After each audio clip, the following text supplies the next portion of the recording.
This week in league, Kalen is French for coward as Ponga refuses to take the field to be tested against Teddy. Anthony Griffin identifies Cohen Hess as his first major recruitment target as he unveils his final solution for NRL supremacy. Anthony Milford's body catches up with his heart and joins it on the sidelines for the remainder of the year. Plus, we look ahead to all of the action for round 18 of the 2020 NRL season. All that and more this week in league.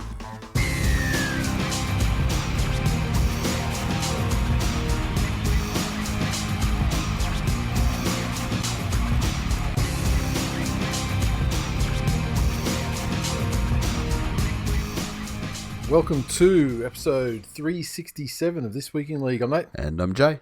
How you doing, man? Getting close to the end. Got that finals feeling. Oh, it's fucking getting close to the start of footy starting up again. The NFL. I can't wait. Fucking bring it. It's been a long season for a Manly fan, hasn't it? It has. Especially when you just fucking just think, my God, and we'll get to the game stuff later, but again, like, there hasn't been a game in about the last 8 where they haven't lost 2 players in the match as well, which is just fucking crazy. But at least, you know, they're getting value out of like the complete 30 man squad. Well, actually not yet, because I think T-Rex is in it and he hasn't been seen yet, and he's not in the 21 this week. So fuck, how's he feeling? Well, I mean, you know, look, we're going to lose another 2 this week, so there's going to come the point where there's just no option. He's at least going to be in the 21, if not the 17. I mean, because surely it must be getting to the fucking point where I know where backline players are concerned. There's literally no one left. Like, that's it. One more injury, and we're fucking. And well, it'll just be 80 minutes of what we normally do for 40 minutes. Have like a fucking second row in the centers. Except maybe the second rowers may have to push out as far as the wing. T-Rex on the wing. Well, I mean, you know, you fucking can do it. The big man has been known to do it. But news this week. Fucking straight into the news. I don't have a ton of articles lined up, although just because there's a couple of little things where it's just like, it's interesting, but we'll probably talk about it in like a game situation anyway. So, but Anthony Griffin has been signed to be the next coach of the St. George Illawarra Dragons for the next 2 seasons, and so he'll take over the reins ahead of the 2021 campaign and returns to coaching, having last coached just recently, finishing in 2018. So, of course, he had a stint at the Broncos there from 2011 to 2014. Yep. Panthers 2016 to 18. Yep. 55.5% win rating. And, recently he's been the assistant for the Tongan international side, alongside Dean Young, who he's with at the minute. Yep. Who he will be at the minute, I suppose, as he moves in and transitions. So, I guess the Dragons, I think their priority, being serious, I think their priority is just the fact that Anthony Griffin is one of those coaches that when we've had questions asked, they've happened on the members episodes a bit about, okay, here's this team, how do you fucking, what do you do to fix it? Yep. And he's the type of coach that you do put in to kind of structurally fix a fucked up organisation. Yeah. And he's got a very good. He hasn't won a comp, but he does have a very good record of taking teams to the finals, and so that's a great first step for a Dragon side that hasn't been in that kind of environment for quite some time. Is he the guy to get them over the ultimate hurdle and actually win a comp? Look, probably not, but regardless of that, I don't think there's any one coach that is the coach to do that. Yeah. Because you need the cattle. Yeah. You know, you can be the greatest fucking coach in the world, but if you give, who would you say is the greatest coach of the modern era? Like, if you give Bellamy the current Canterbury Bankstown Bulldogs roster, he's not winning a comp with that. No, but I mean, look, I wouldn't expect it first year. Like, you wouldn't say first year. Not You'd at say all. let him Yeah, because the thing they speak about with a lot of coaches, like for example, this is something that Seabold came up against.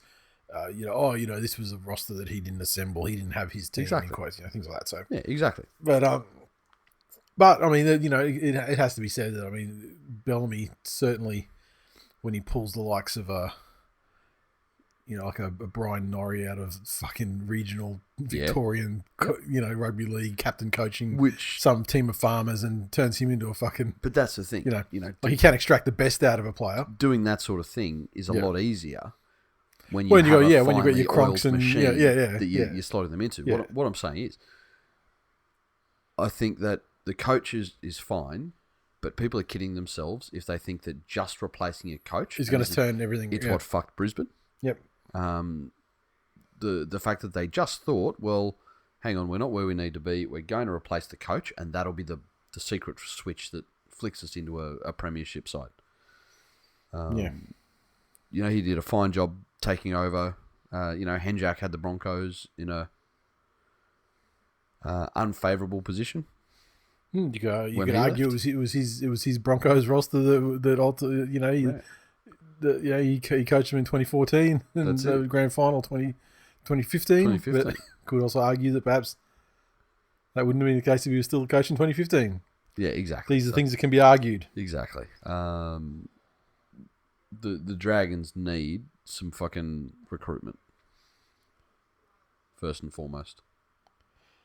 And I would hope that he is, given a platform to coach the side the way he sees fit. Given the comments that Mary made about his later time there, where he didn't have the final say over the team. There was a selection panel. Yeah. Funnily enough, I did see an interview with Dean Young. Yeah. And Dean Young said that he was given full autonomy to pick the team. Yeah, okay. So it was a thing then. So it just seemed to be a try and get him out style of thing. Yeah. So. Yeah. But the fucking grossest part of all this is the two sides of the reporting media that have made it about them somehow. Yeah. That the Fox side are pro Griffin and think it's great and, that he's a great bloke and he's been hardly done by. Yeah. And then the other side, which is, funnily enough, the side that Gus is on. Yeah. They're saying that it's a travesty and the Dragons are making a horrible mistake. Yeah. Jesus fucking Christ. But then it was like, wasn't they saying that like Gus recommended him to the Dragons, but then it comes out that he said to the Panthers board that he can't coach. But, when he was at the Panthers, he's like, that's how he got him out. He said he can't coach. I can try and work with, I can continue to work with him, but he can't coach.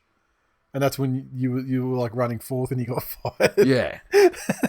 But then Gus does a review of the Dragons. Recommends a guy he says can't coach. I don't fucking know. Yeah. Look, this is what people forget in life. When you're looking at other people. Yeah. And especially if they have something to do with something you're passionate about, like a footy club or whatever it is, you expect that everything they've ever said is the gospel truth all the time. Yeah. Has there ever been a situation in anyone's life where they've said something to get something that they wanted or needed out of an individual or a group of people that may have been bending the truth a little bit? Yes. Exactly. There you go. Exactly. Other little brief items, I suppose, that AJ has re-signed for 2 years with the Rabbits. Yes. Putting an end to that. It hasn't been officially announced, I don't think, but it's said to have happened, and apparently he signed with them for like $100,000 less than the Storm were offering him, which is fucking crazy. Yep. On his, I mean, look, loyalty is a great thing, and if I was a Rabbits fan, I'd be feeling very warm and fuzzy about that fact. And go, wow, what a fucking great guy, what a great South guy, blah blah, Cardinal and fucking Myrtle, up the fucking Rabbits, blah blah blah. But I mean, playing rugby league is a short fucking career unless you're Cameron Smith and you just got to fucking get out of the house every weekend. So you take him out of the equation. Yeah. and it's a short career. You got to get in while the getting's good. Yep. Now AJ has made it. He's made some coin over his career, but it's never been that top tier coin. No. And I'm not suggesting that he would be on top tier coin down at the Storm either. He'd be on significantly less than they were paying Fox, I'm sure. Yep. But it's still $100,000 more. Yeah. Than what he will be getting. Yep. Sure, you've got to live in fucking bat country. You come to where the bat flavor is. Yeah, and you know what? I only had that thought today because I'm looking at going Storm. You know, Cameron Smith uncertain future. Craig Bellamy's uncertain. You know how long he's going to be there. But at the end of the day, fucking solid organisation that you know are going to run. They're going to run you properly. They're going to rehab you properly. You're going to win games. You're probably going to make the finals, etc., etc. But I was thinking, wow, actually, that's a good point. In the year 2020, how much is that fucking cesspool down there with the Rona and everything? Yeah. How much does that influence somebody? Especially because they're like, well, fuck, I'm going to go down and play in Melbourne. Got to train, you know, work, play half my games in Melbourne, move my family down there, but also the Rona. So I'm going to get stuck up, you know, how long am I going to be in Queensland with my family down in Melbourne, you know, under lockdown? There's probably too many uncertainties. Yeah. It's like, is it like the first time in the history where it's just like an undesirable, like it's like the only undesirable place probably to, except Townsville. Play, Townsville, and I mean New Zealand, obviously, but yeah, well, that goes just without comes saying. with the territory. Yeah, because otherwise, you know, like Melbourne, you know, Victoria previously had the, you know, Melbourne, you know, with the fucking. Well, it also the other benefit it had was a certain level of anonymity. Yeah, total anonymity. Where, you know, you could live aspects of a commas normal life. Yeah. And still be on, you know, sports player money. Yeah. So. Yep. Speaking of sports player money, did you see the salary cap issue? No, I did not. So, which salary cap issue is this? So the NRL salary cap is set to be cut in a bid to stop up to 100 players losing their jobs. Okay. I mean, they did sort of talk about this as being something that was going to happen as part of the Rona restructure. That's it. Yeah. So this is one of those interesting things where the players wanted their money guaranteed for next season. Yep. What the NRL have come back and said was that we either need to cut the top 30 squads, and I'd heard they were going to make them 28. Yep. But it says it may be as much as 25, depending on the fallout of Rona. But now they're saying that they'll keep them at top 30s. But just reduce the... But everyone's going to have to take a haircut. Yeah. Well, look, if everyone's taking a haircut, then, you know, I suppose. The only the problem is, though, like, you know, monetarily, highly paid players, the higher paid players... 10% of theirs is yeah, exactly. But also like 10% of, you know, base wage hurts a lot more. It's not as much money in dollars, but to that person, yeah, but to that person, chunk. Yeah. So like, there's some things to negotiate there. But I think as long as if it's like a you know, percentage basis thing just across the board, then it's hard for them to argue too much, I think. And also, if it's something that's happening to everybody, then it doesn't mean it's not going to cause this. Well, I'm leaving the club and going to this other club, because everyone's in the same boat. So, but what I'm waiting for again is fucking dickhead players piping up and going, "Oh, let us see how the administration's being run." Yeah, surely they're off that by now. Oh, fucking you wait for it. I mean, because they've had that. They got what they wanted there. I mean, they got what they wanted. Well, they did. They had fucking... Go to the website where the fucking annual report is every fucking year. Expert negotiator, fucking Newton. Yeah, negotiated his way out of fucking Hawkins. I want this thing. I want this thing, and I'm not leaving until I get this thing. And they do that bit where they cover up the microphone. I'm like, does he mean the bit that's publicly available that anyone can see at any time? Yes, I think that's what he means. Look, the bottom line with all this NRLPA shit is that if your chief negotiator's biggest, most famous negotiation was negotiating his way out of Jennifer Hawkins' pussy, then exactly. Then that's your fucking William Wallace you're going to run into battle behind, is it? Fucking hell. Yeah. Well, I mean, yeah, they'll be Although, interested. Yep. like, who knows? Like, do you know what it takes to win Miss Universe? What? Like, a lot. You know how many people you got to get on side? A lot. Mm-hmm. How do we know that when she came back from that shit, having sex with her wasn't like opening your front door and fucking the night? You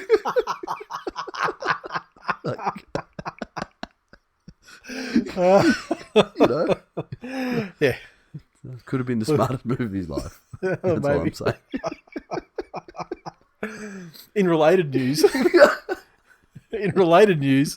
friend of the show, Hope Solo. I believe it was today or yesterday. I mean, I don't want to get too soccery in the house, but a friend, good friend of the show, Hope Solo, legendary female US national team goalie, greatest goalkeeper in US history, male or female. This year was the first year she was eligible for the Hall of Fame, and Really? I did not get the required votes to be voted into the Hall of Fame. Really? And so I don't know whether it was the fact that she was that she physically abused like her 14-year-old nephew, or the fact that she's got that she released a bunch of photos of her with a fucking loosely packed Italian dip sandwich that cost her the votes. But yeah, thoughts and prayers. Why don't we offer her an honorary Hall of Fame? Oh, look, I think she's in it. I mean, if we named a stadium after her, then... But can we not do... there you go. That's a perfect Trust Us shirt next year. Well, not now, because people know. But yeah, well, there's no trust there. like just a photo of her, and it says proudly inducted into the 2020 Hall of Fame. But yeah. She's the one exception to the rule where you say, like, oh, great player, even better bloke. Like... Great. In conclusion, great player.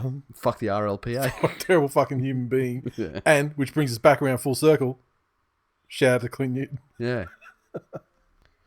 And so finally, before we move on, Bronson Jerry, his B sample came back hot, and he's looking down the barrel. I think was it last week? He's looking down the barrel of a lengthy suspension, 4 years, I believe, for using performance enhancing supplements. And it wasn't that long before we started recording tonight that we saw it pop up in our hashtag TWiL Nation Facebook group, and it was something off Twitter saying that Bronson was recovering from shoulder surgery when his A sample was taken in November last year, and it is understood the rising star will argue that he had taken the banned supplements with the purpose of aiding his recovery, not with an intention to cheat. Well, Bronson, let me tell you a story about why people use Does steroids. he have representation? He fucking... Clint Newton. Like, oh, fuck me. Honestly... He's what he's doing. He's mistaking. He's thinking that Asada can be conned into thinking that steroid use is only in like bodybuilding circles to get fucking jacked and vascular. 99.9% of sports people that use steroids, performance enhancing supplements, it isn't to directly go from A to B to. They take the steroids and they instantly run faster. That's not the fucking way it works. Yeah. The way it works is they take the steroids, which decreases muscle fatigue, enhances recovery, decreases injuries, and their performance is enhanced by the fact that they can train longer, harder, recover faster, train more, etc., etc. Exactly the fucking scenario that you just fucking admitted to, thinking it was a mitigating factor towards taking fucking drugs. The most lenient sports towards drug taking, I mean, like let's take like blanket fucking cheating off the table, like institutional cheating, like Major League Baseball. Well, like fucking like bicycles, fucking lands, like institutional cheating where literally every cunt's doing it. Yep. Take that off the table because there's like a level of corruption there. It's not leniency; it's just straight out, corruption. But like for example, back in the day, like sort of 10 years ago, maybe less, like UFC. When they got the WADA or whoever, USADA, who were on there to do the testing, was a big thing because, like, let's face it, MMA cunts love to take fucking roids because it decreases injuries, blah, blah, blah, blah, blah. Yep. And let me tell you, just as an aside, like the local MMA scene, rife. Because when you have a fight locally, they're mostly amateur, but even if they're pro, the blood tests you get done are to prove you haven't got like hepatitis and AIDS and shit. There's no drug testing. Really? So if you're training MMA and you want to have a fight, fucking juice up, boys, because you can do it with fucking impunity. Oh my God, the backing you see in professional MMA in Australia. But okay, now back on the subject. The UFC, when they brought USADA in, it was a huge fucking problem because everyone was doing roids.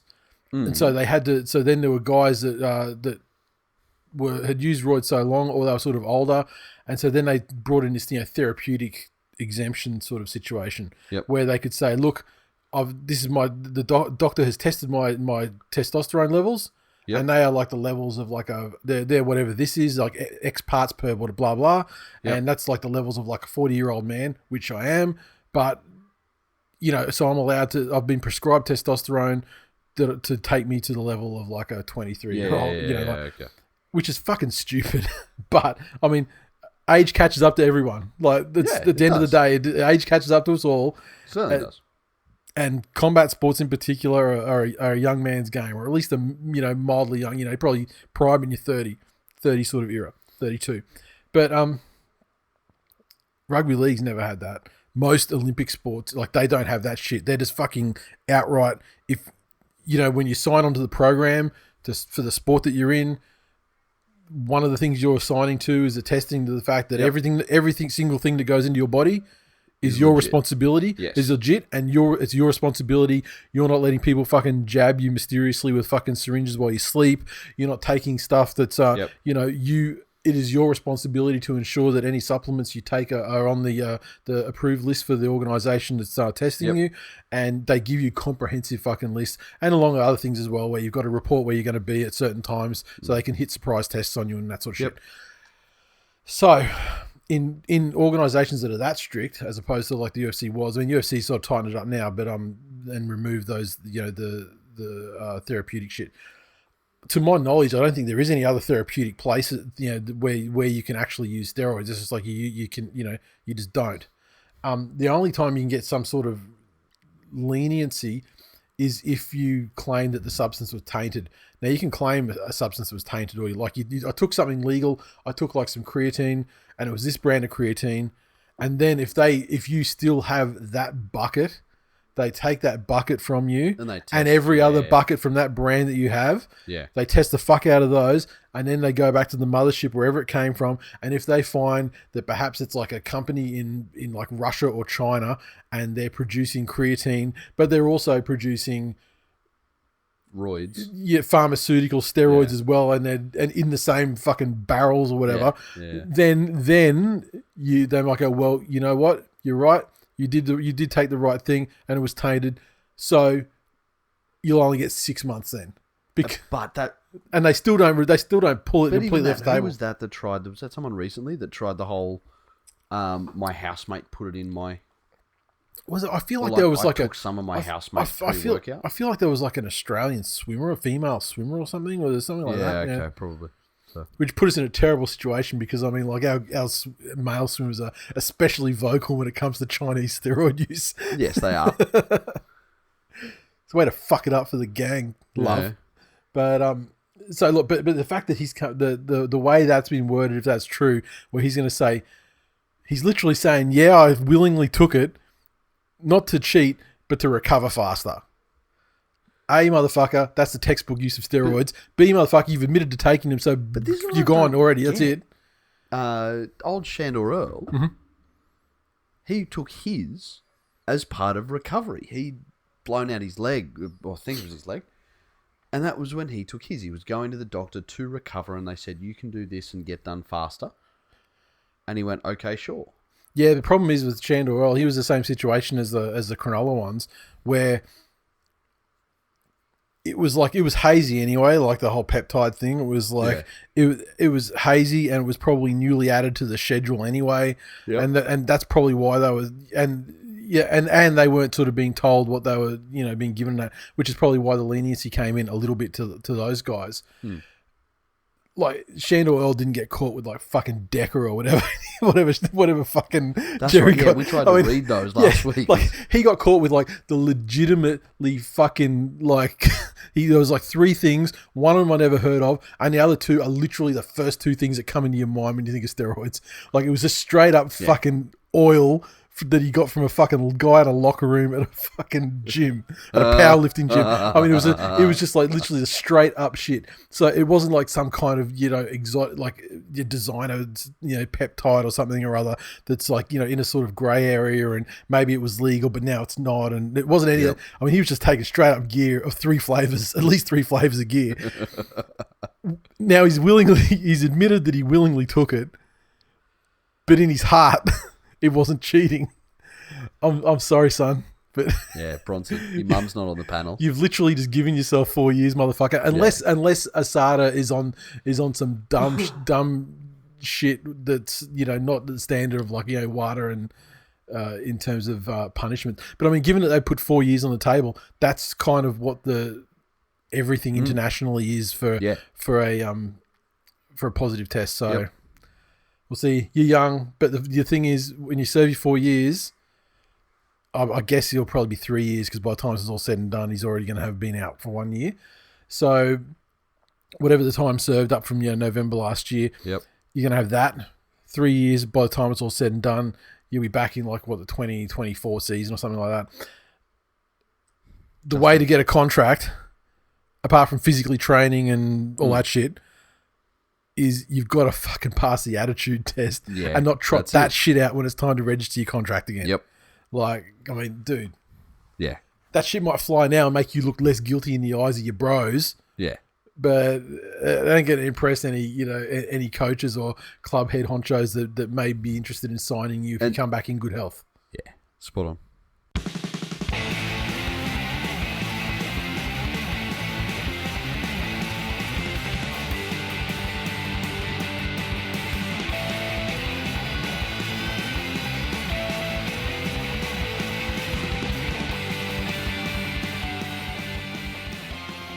All right, recaps. Thursday night. One of the more disappointing fucking nights of Thursday night football here. Given Broncos are always Thursday and Friday, it's usually a veritable smorgasbord of paprika and just fucking orgasmic Broncos getting fucking 60 points put on them. We rock up and the Panthers are like, well, fucking here we go again. It's going to be good. No. The narrators, no, it was not good. It was a 25-12 win to the Panthers.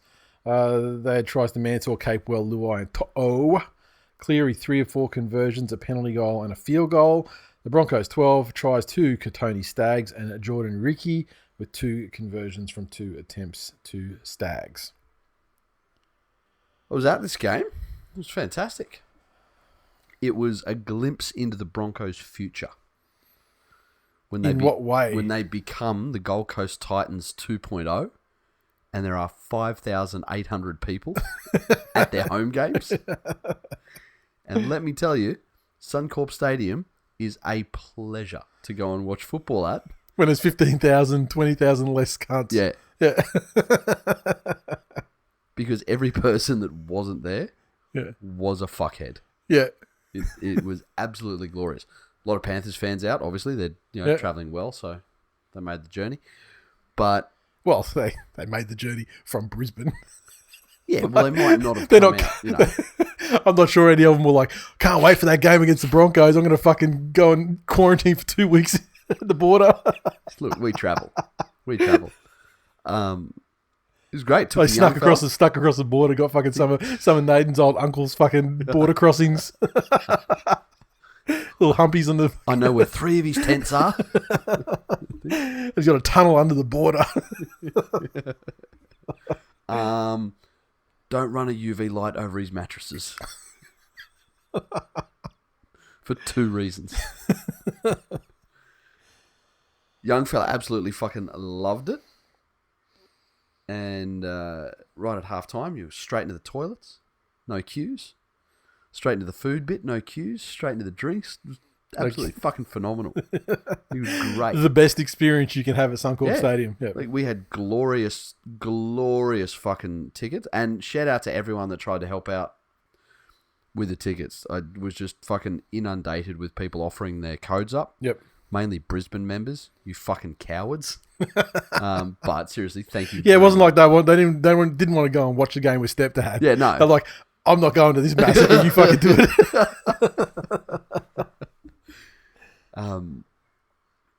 And the seats are absolutely phenomenal. Yep. Sitting about on the 30, Penrith running at us, and because there was no one there at half time, we just got up and went to the other end of the field. Obviously hoping to see like many tries. That's it. Oh, you know, we got the second half's worth. Yep. As well as the first half's worth. But yep.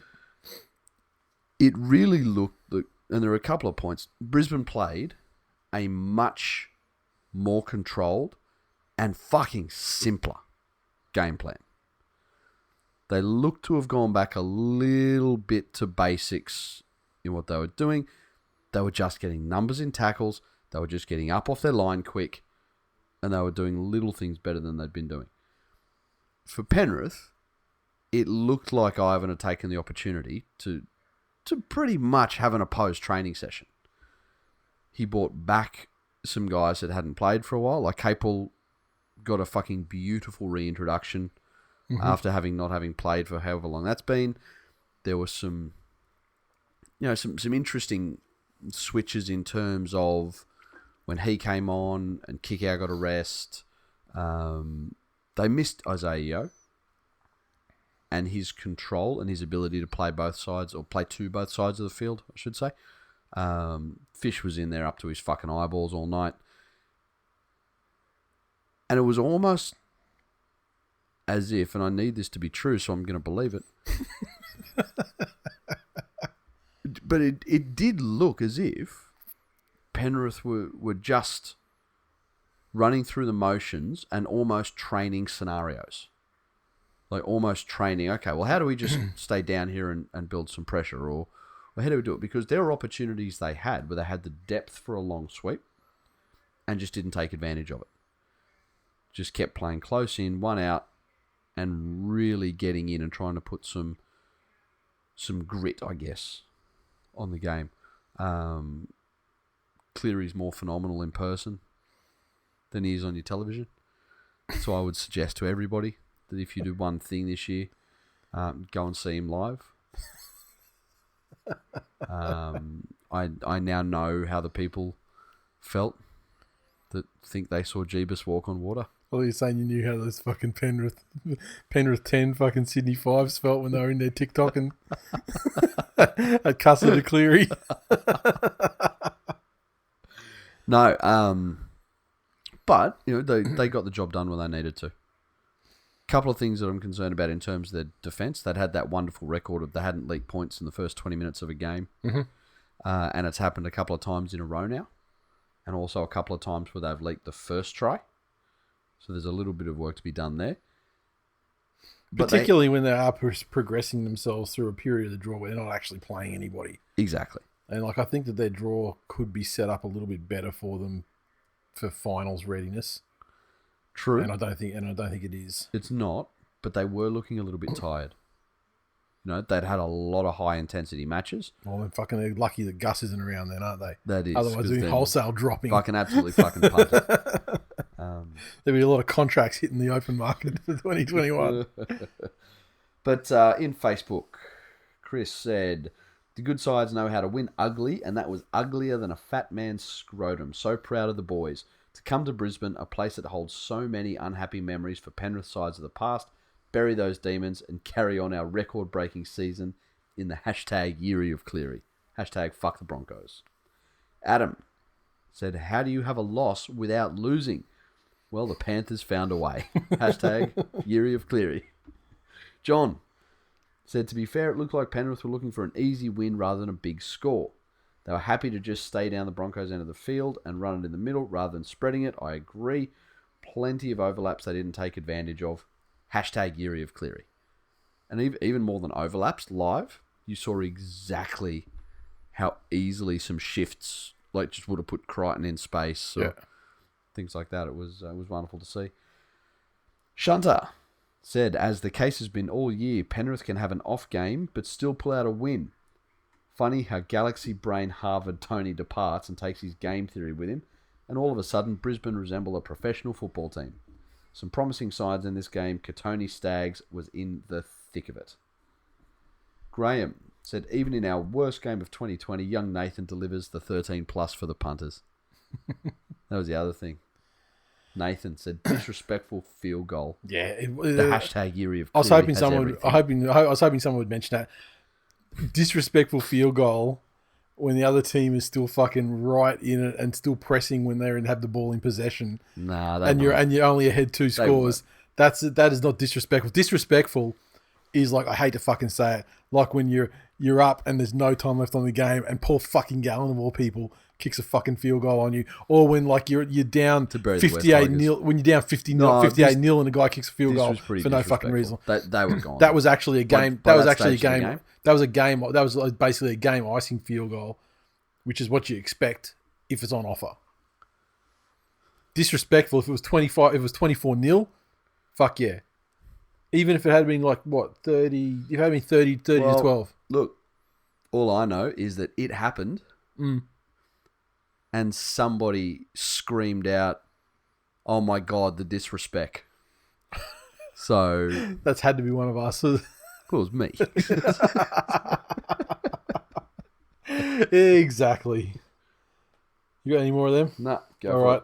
it. Where are we? The Knights 38 to feed the Sharks 10 at McDonald Jones. The Knights, what do we got here? A hat trick to Callum Ponga. A double to Stafford To'a. Fitzgibbon King also with tries. Lenor 4 of 5 conversions after Ponga missed a couple. Lenor with a penalty goal, and the Sharks 10 tries to Moot and and Connor Tracy. Bryson Goodwin with a conversion. And how do you see this one? Look, two teams on the slide. That guy's name is worse than any nickname we could possibly. Well, I mean, like, you know, Mulatalo. I mean, I know it's vague. It's vaguely exotic, but I mean, like, if his nickname is not Moot, it is now. It is now. Yep. And I would urge any Sharks fans to start like a Moot chant. You know, like. I was like, remember when Tukey used to ruck it up back in the day, and the crowd would be like, every time he got the ball and he's running off the back fence, the crowd would be like, "Ooh!" Like, this is what he did. And now when he gets it, Moot. I mean, you're not going to have too many more chances to do it this season because they've only got a couple of weeks to play. But 10,000 people are all just going. No. Doesn't really translate to a football. I mean, I think it's easier for when you got a beer in each hand. It just seems to go better. I think. Imagine that if that was the Viking clap. Like they have to stretch their flaps out, let them go.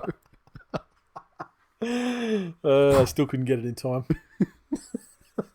Well, you'd have to measure flap density and angle of spread. That'd be way too much maths. Literally one of the first fucking signs of coordination of a fucking toddler is clapping to the wiggles.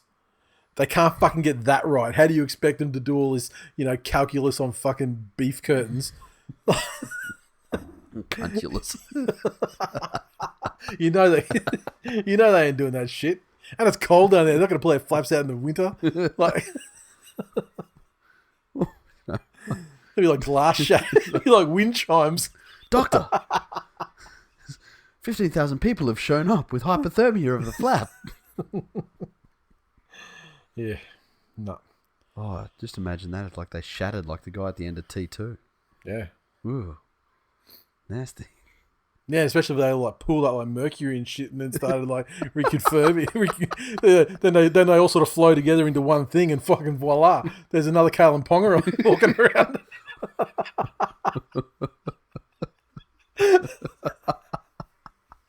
Actually, you're probably more likely to be another Cam Smith. Like, Cam Smith, this is a game between the Sharks and the Knights. Barb just walks up and takes it by the hand and walks out with it. You can fucking alien or something. Anyway, on to the subject at hand. Both sides are kind of sliding to the bottom of the 8 and looking like first week easy beats.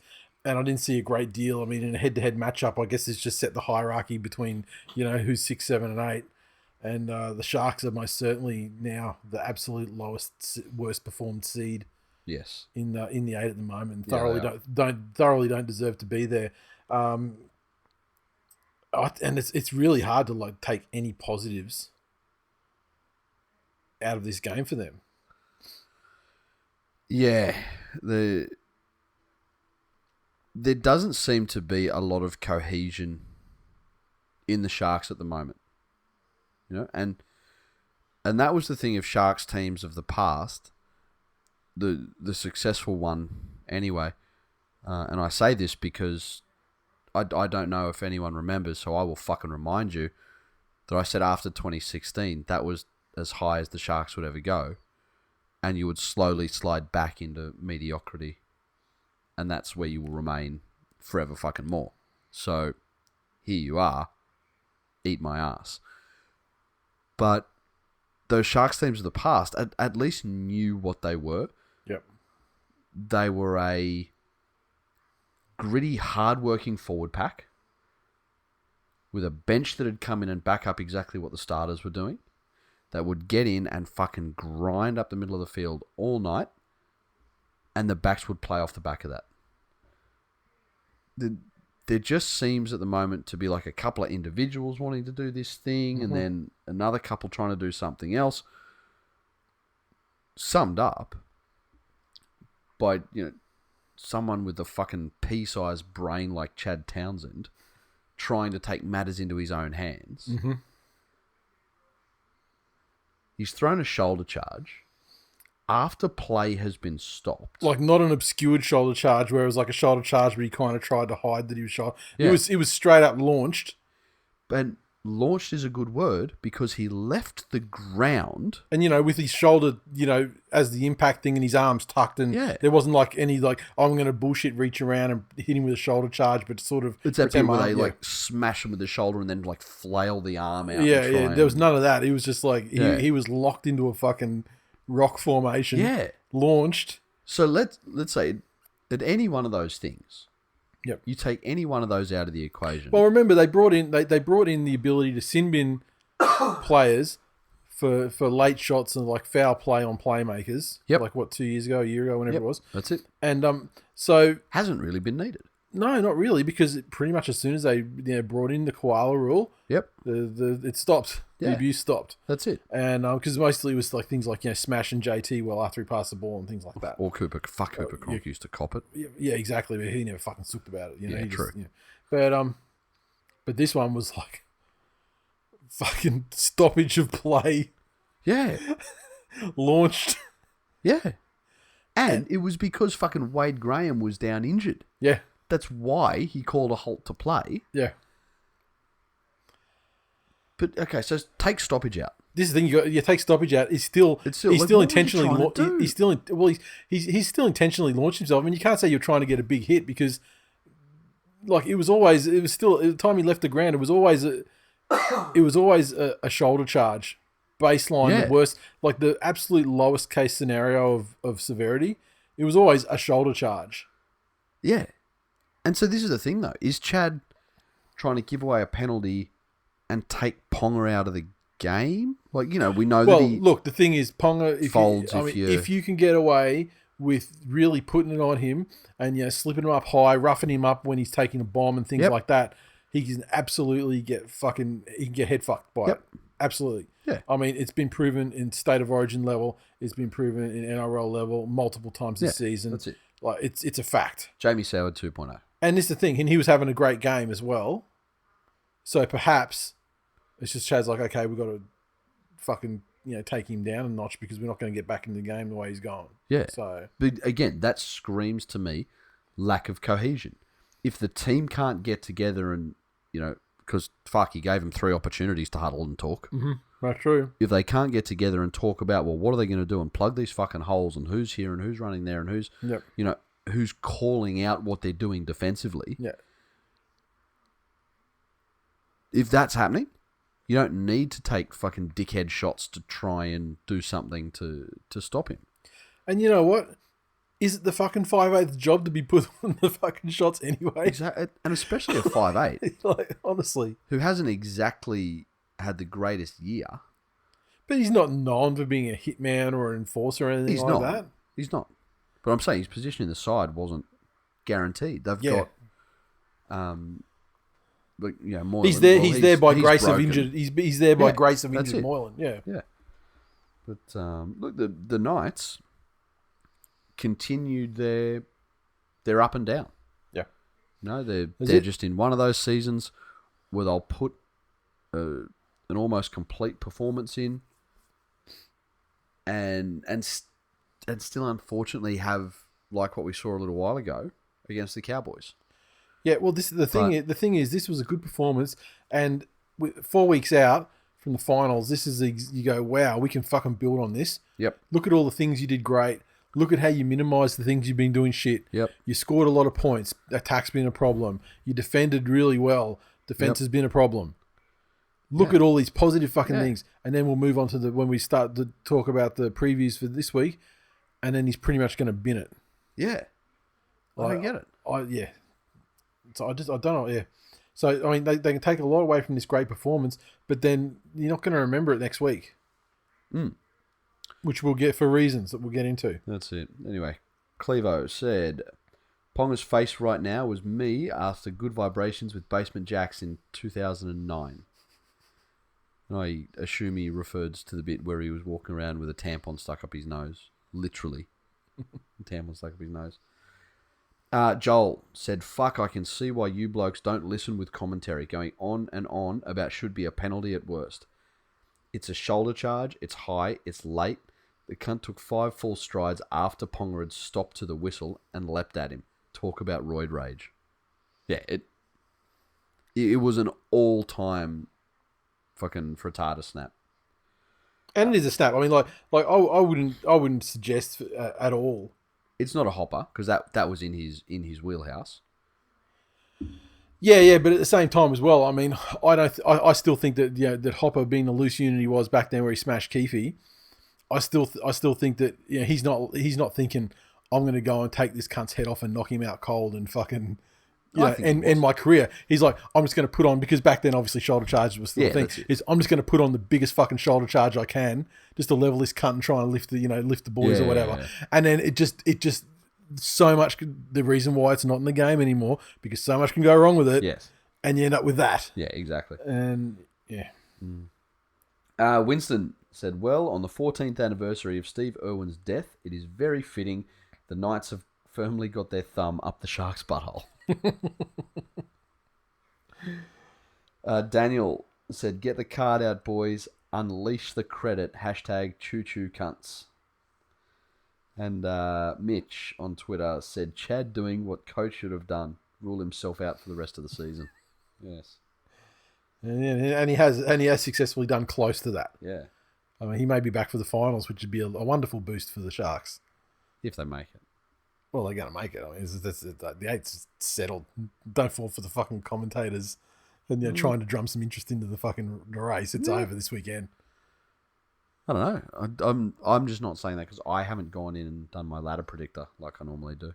Yeah, you don't. This is the thing. It doesn't matter. I mean, it's so everything. I said I haven't done my ladder predictor, so it matters. Fair enough. You know, the Dogs might win by 40 or something. I don't know. Oh no, they're only playing Manly. You're not making. No. We want the Dogs to win. Yeah, 100%. Because we want the fucking 100%. Problem is though, that's on Friday, and then the Titans are playing the Broncos after the Friday, like on Saturday or something. So you watch. If Manly do the honourable thing like they did in '97 and sacrifice a game for the good of rugby league, you watch the fucking Broncos go, fuck that, we can't be last, and lift and beat the fucking Titans. Give them a reason. And make it all for nothing. Yep. Fuck them. Soft draw, Broncos. Soft draw. Melbourne 22 defeat the Rabbitohs 16 at ANZ Stadium. The Storm tries to Pappenhausen, Olam, Tino, Munster with 3 or 4 conversions from Cam Smith. The Rabbits 16 through tries to Campbell Graham, Cody Walker, 2 conversions, 2 penalties to Adam Reynolds. Now we're starting to get into the more finals-y sort of games. And this was South's obviously surging lately, but lost Latrell, through last week. So Yep. Then it turns out the resurgence was actually real. Yeah. I mean, this is a great fucking game. They Yep. had Melbourne's measure. They were the equal to the Storm for almost the entire game. They just got them late, and this game overall, it makes me it enhanced the Rabbitohs' credentials. Yes. In my mind, and it enhanced the Storm's credentials in my mind as well, because I mean they ate it up and came over the top. Left side attack of the Storm. Mm.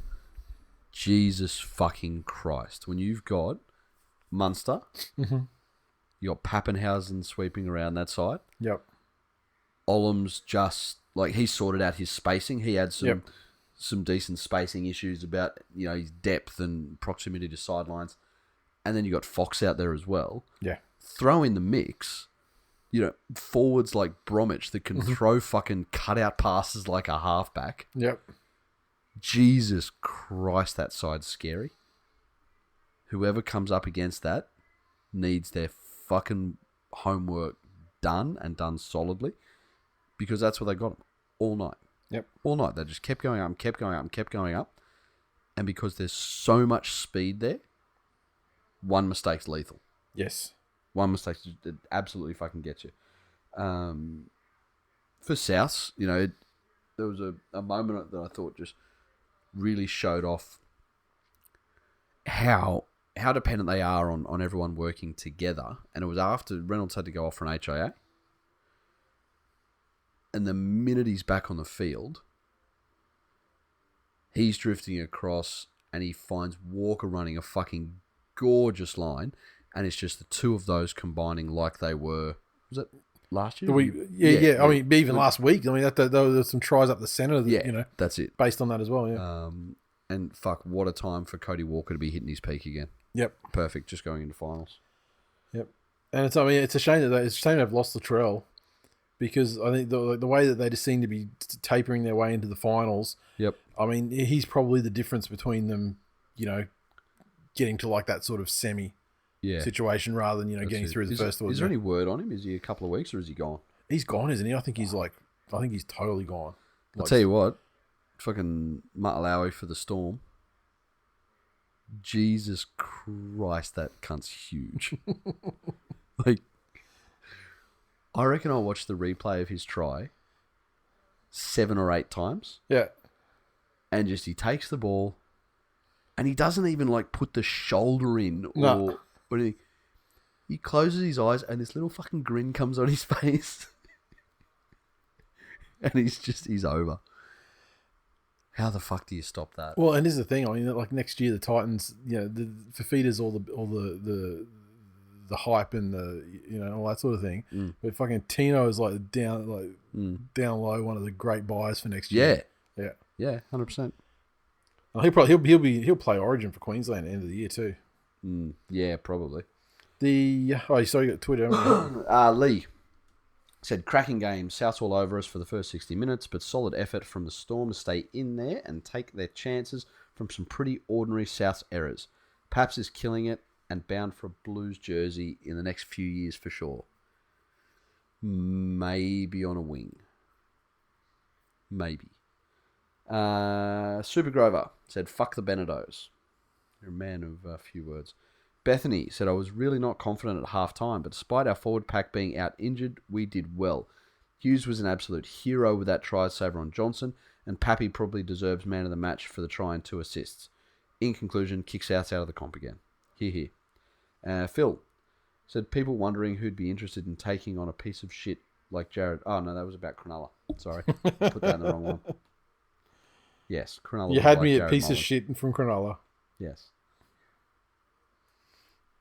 The Titans 18 defeated the Bulldogs 14 at ANZ on Saturday afternoon. The Titans 18 tries to Corey Thompson, Bo Firma, Jamal Fogarty, and Anthony Don. Ash Taylor 1 conversion, a bunch of misses between himself and Fogarty. The Dogs 14 tries to Meaney, 4 and Lachlan Lewis. Meaney 1 of 2 conversions. And here we fucking go again. Can I say? 4 weeks in a row. Every other time that something's needed to happen, there have been good souls like yourself offering up. Yep. Offering up the fucking sacrificial lamb. Yep. To do what needs to be done. There were Warriors fans, the team that's been through more than any other side. And we'll take the L In on this 2020. occasion because 2020 is such a cunt of the year that the Broncos getting the spoon is the only thing that can save it. Warriors fans were willing their team to lose. Yeah. I've now lost all respect for the Titans because their shit cunt fan base. So starved. That's the problem. They're so starved. Oh, fuck off, they're starved. I've I've had lunch with these cunts. They're not fucking starved. Well, I mean, I'll I'm tell you starved of food, starved of success. Yeah. But the fact that they were willing their team to win in this situation. Yeah, it just shows they don't care about rugby league. Exactly. They don't care about rugby league. Exactly. Selfish. Fucking polymer merchants. This kind of behaviour, the behaviour that Titans fans have exhibited over this last weekend, it's the same sort of thing that fucking Victorians exhibited that got them fucking buried under the fucking bat flu. Yes. It's exactly the same sort of personality trait. The Gold Coast is now pretty much Melbourne of the North. Yep. Wuhan of Australia. I don't even want to fucking talk about this game. Both of these sides did so many simple things fucking poorly. Shit like passes going to ground from dummy half. People just having no business being where they are in attacking lines. Defense that doesn't know what's fucking going on. Not shutting down plays, like expecting that players are going to lay down and not shutting him down. Like that. Yeah. That fucking stupid try the Gold Coast scored off the second kick. When Taylor's done one of his, frittata little, I was a fraudulent rookie of the year kicks. Yep. And it's done absolutely nothing. And then Fogarty or someone's ended up with it. And well, instead of shutting it down, the Dogs let the second kick through. Yep. And then all of a sudden, because the kick went to the left side of the field, no one on the other side for the Dogs decided to get back on defence. Yep. And everyone was unmarked. Yes. And it was just absolutely fucking woeful. And the unlucky part is, of course, as with every fucking game this season, the Dogs have done anything good. It was off the back of Kieran Foran doing it for them. Yeah. And injures himself in the process, and now he's got a peck and he's fucking gone for the season. So, and it was that point. I mean, like, if he had been managed to not be injured scoring the try to get them into the game, then I have no doubt that he could have led them the rest of the way to victory. Yeah. But once he was gone, they had no fucking clue. None. And in fact, Titans, by fucking winning that game the way you did, and that is fucking poorly, all you've done now is give the Broncos the roadmap to beating you. Yep. And that is run the ball at your halves all fucking night because neither of them can tackle shit. Exactly. That's just so disappointing. Yes.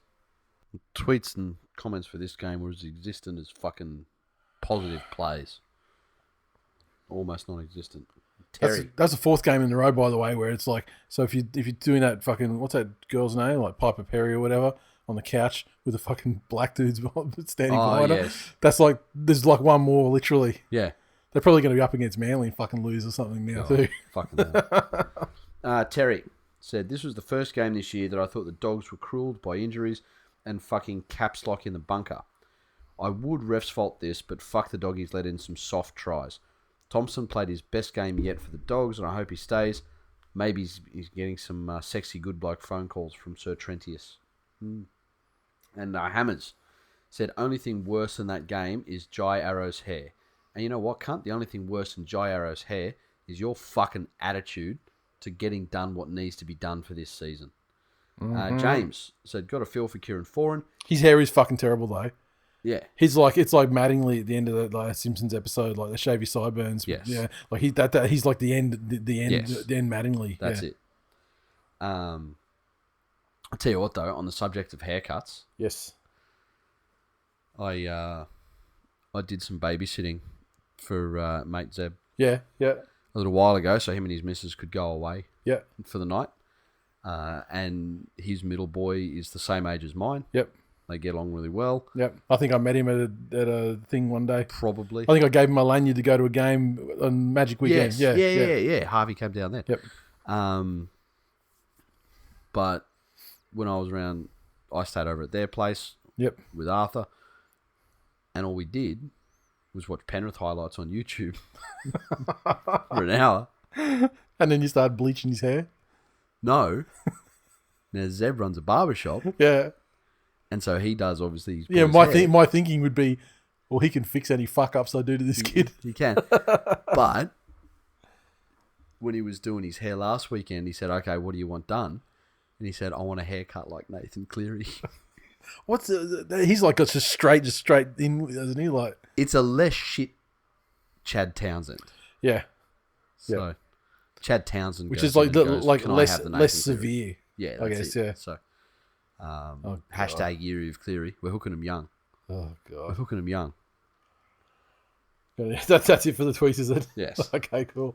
So few tweets. You got a fucking kid's haircut story. Yeah, cool. Largely unrelated. West Tigers 34 defeated Mighty Manly Seagulls 32.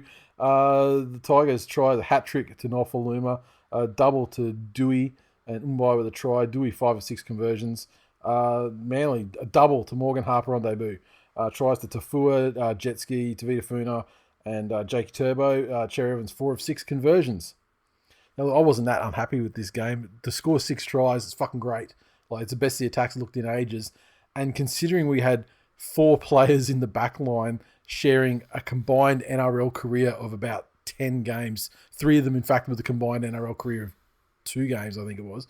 It was fucking very pleasing to see how some of these youngsters went. Morgan Harper, well, we go back to the Doggies game, the last game. Why the fuck couldn't that kid get a run at centre for the Dogs in 2020? Yeah. Honestly, what I mean, young Kiwi international. Mm-hmm. How the fuck does like a Kerrod Holland hold down a spot, or that fucking that fucking Chilean Mongoloid, what fucking Montoya, like, what the even a wing spot? Yeah. How can these guys hold down a spot, and this kid fucking walks into a side with fucking no combinations in place. Yep. And scores 2 tries on debut and looks like an instant fucking star. Exactly. I mean, I question why it's taking him so long to get a run, but I'm glad he did, and I'd say he's probably cemented his position and put himself at least on a wing at worst next year. Yep. Fucking Schuster had massive raps coming in for him as well. And he fucking gunned it too until he fucking sprained his ankle.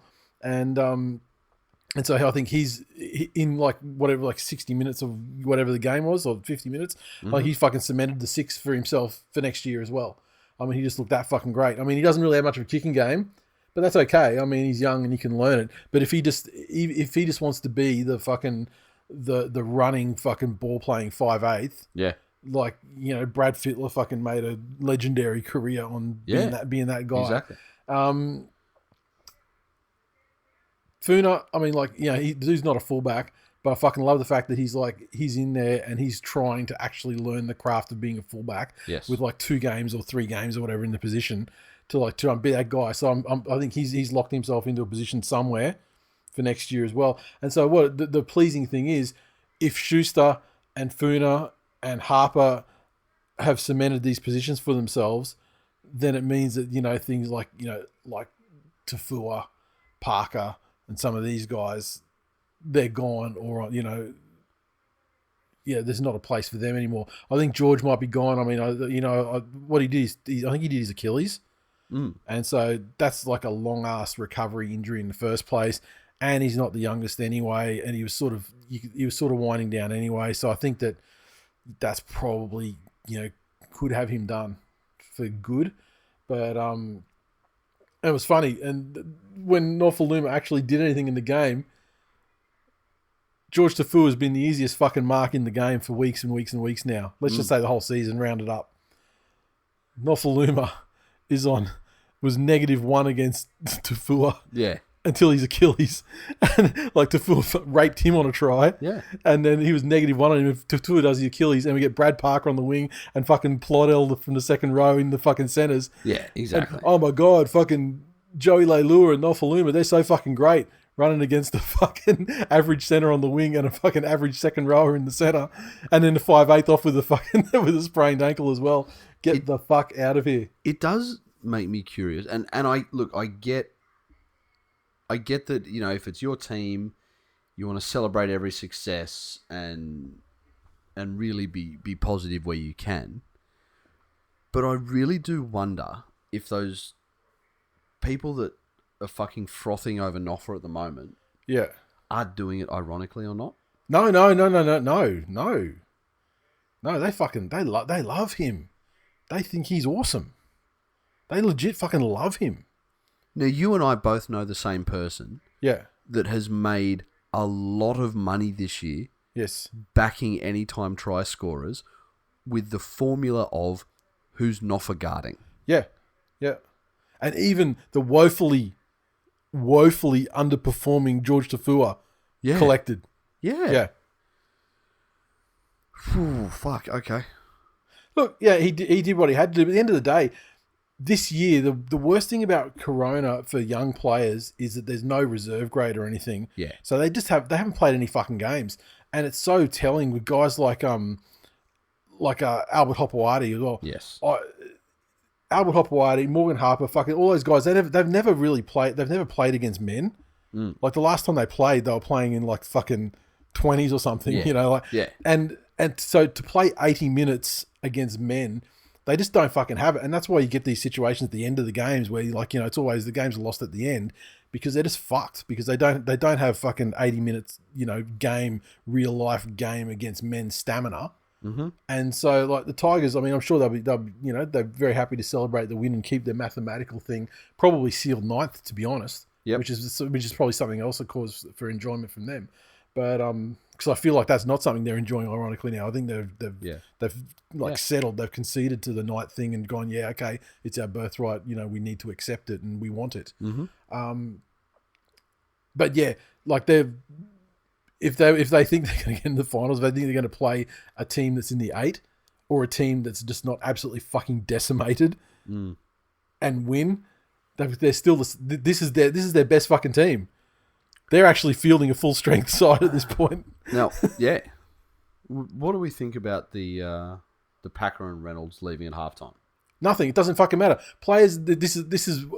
I hate to agree with dumb cunts, but I think there's probably something to what Paul Gatland said. He's obviously probably great friends with Josh Reynolds, so he's looking out for his boy. Yep. But there's no compulsion or requirement for players outside the 17 to attend the games in the first place. Mm-hmm. The fact they did go and then left, it's probably not a good look, but Gallen's he's 100% correct in what he said in that I'm certain that Phil Rothfield wasn't fucking looking at the crowd shots for the entire game and noting their absence in the second half and going, wow, there's a story here, let me dig deeper. Yeah. So someone, and Maguire is a master at releasing stuff to the media to cunt players or cast players in lights that he wants them to be cast in, especially when these two just happen to be the subject of recent talk about their hit on the salary cap and but look, at the end of the day, it's absolutely fucking nothing thing. They didn't have to be there in the first place. Yep. They didn't have to stay there. Sure, if I was if I was in the team and then they're like, oh, they left at half time, I'd kind of, like me personally, I'd be the guy, I'd be at every fucking game. Yep. If it was a Sydney suburban game and I was in a Sydney team, yep, I'd be at every fucking game. Yeah. Obviously, you can't travel to New Zealand with them if you're not in the thing, or correct, so not there. But every game you could drive to on your own free time, you'd fucking go there because you're boys, So look, from that angle, I'd be kind of like, it's a bit fucked. But Maguire's and comes out later. He's like, there's no problem with that. There's we've had to talk to him, but they're not in the fucking squad at all. Like, yeah. So, yeah, like it's an absolute beat up. But you need to think. But I am curious about the things. I mean, even though it's a nothing thing, I'm curious as to why a nothing thing became a thing. Then, like, what are the machinations behind the scene? Yeah, that's it. That made it a thing. That's it. Because journalists, believe me, I mean, like we've said enough about them all year. They didn't come up with that shit themselves. No, not at all. Not at all. So, fucking Dewey though. What a fucking great game. Best game he's played in first grade ever. Like Souths or Tigers. Yep. And he's turned actually to be single-handedly. He was the one that single-handedly won the game for them. He was the only one to fucking do anything. And so shout out to that guy. Get out of there as soon as you can, son. Yeah, that's it. Especially if they're going to try and pay quadruple Fox money to make him the fullback. It's fucking... Like, I don't get why Maguire's doing that. Well, I mean, he's not yet. We don't know that. He's not. It's just a scuttlebutt. He did come out and say, yes, I've had a chat with Josh. Yeah, okay. And we do want to get him here to play fullback. Yeah. He's a great player. You'd be I know he said I've seen some qualities that would make him a great fullback. Yeah. I haven't. Speed. Yeah. I mean, he's all right. He's all right under high ball and stuff, but yeah. He's not a guy that I've. If you're lining up wingers and saying pick which one you want to turn into a fullback, he's not the first choice on the list. Well, there's some things that fullbacks learn to do, and it's things like get to understand the body positioning of left foot kickers and right foot kickers, and even specific individuals after you've played in the league for long enough. Okay, where's the kick likely to go? Rightio, where's the end of this play going to go? Where are they set up? Where do I need to be? There's so much. There's so much to the position that, and I just feel. Yeah. It just feels to me it's like wingers who want to make more money, and who are fast. See themselves as it's an easy thing to slot into. Well, and honestly, you're in the easiest fucking position on the field. Yeah. I mean, obviously the NRL is different to fucking lower levels of league. Yeah, but, it is. But winger was the position where fat cunt second rowers like myself would go to fucking take a breather. Yeah. When there were no interchanges. Yeah. It's drop back before the end of the set. Yeah. The end. Yeah. Catch the fucking ball when it comes to you and fall over. Obviously now there's a lot more athleticism involved in it because you can do your little cartwheels and whatnot, but with a fucking pike and a couple of somersaults. But the basic concepts are the same. But tweets. In conclusion, fuck wingers. Just fuck them all. Sam said, "It's nice to be playing September footy." It is. And actually, just let me double check this. Yeah, it is. Today's we record. It's the 9th. It is. It's the 9th of the 9th.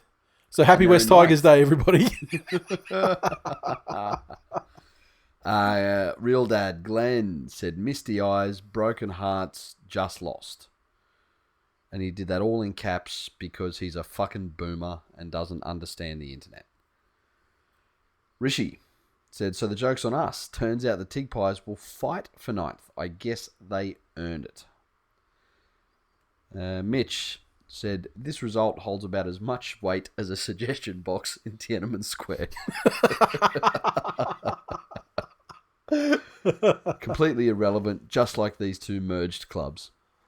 And James said, "The Tigers have declined so hard that Run TMB now stands for TWiL, Moses and Brooks." I think you mean TWiL, Mbai and Brooks. But Manly. Well, at least Brooks is the original one. That's it. I mean, he was still the original one on there. Manly have declined so hard. Run DCE still stands for Daily Cherry Evans. He was fucking, and actually, he was fucking magnificent in that game. Laid on 4 tries, 2 forced dropouts. He was fucking sensational. Couple of field goals and he wouldn't have lost. Oh well. Shame he's not. A couple of actual goals and he would have lost. But I mean, that just comes down to not kicking goals for the last 17 weeks. What, he hadn't practiced at all? No, not being the game. The first choice keep kicker. Yourself informed, cunt. I'm sure he was informed. I mean, for $1 million a year. The ones he missed were like complete sideline. For $1 million a year, spend 10 minutes extra at training. I'm sure he spent another 10 hours across the whole week because it's the type of professional he is. Professional cunt. But, windy night from the sideline. It's just tough kicks. What? Not for any other? Oh, maybe Ponga. Well, yeah, I suppose he is only not. I'm looking at everyone else kicking over the round, and he actually acquitted himself fairly well, comparatively speaking. So he is only not the worst kicker in the history of rugby league. Yeah, I don't think he is. But for the grace of Kalen Ponga existing. Well, I mean, I can see that Braden Trindle, Nick Meaney, Jake Averillo, Ash Taylor, Jamal Fogarty. There's a lot of people who didn't kick anywhere near as well as he did. And that's just halfway up through the round. Yeah, but not on $1 million a year either. Oh, except Ash Taylor. Fuck. Exactly. Oh. Exactly. Fuck you, Gold Coast. Fuck them. But not this week. They can't lose. They can't lose this week, no matter how much we hate their fan base now. The Roosters 18 defeated the Canberra Raiders 6 in Canberra. The Roosters tries a double to Teddy. A try to Tupou as well. 2 of 3 conversions to Flanagan and a penalty goal. And the Raiders 6 tries to John Bateman and a conversion to Jared Croker. Absolute masterclass from the man Tedesco. Yes.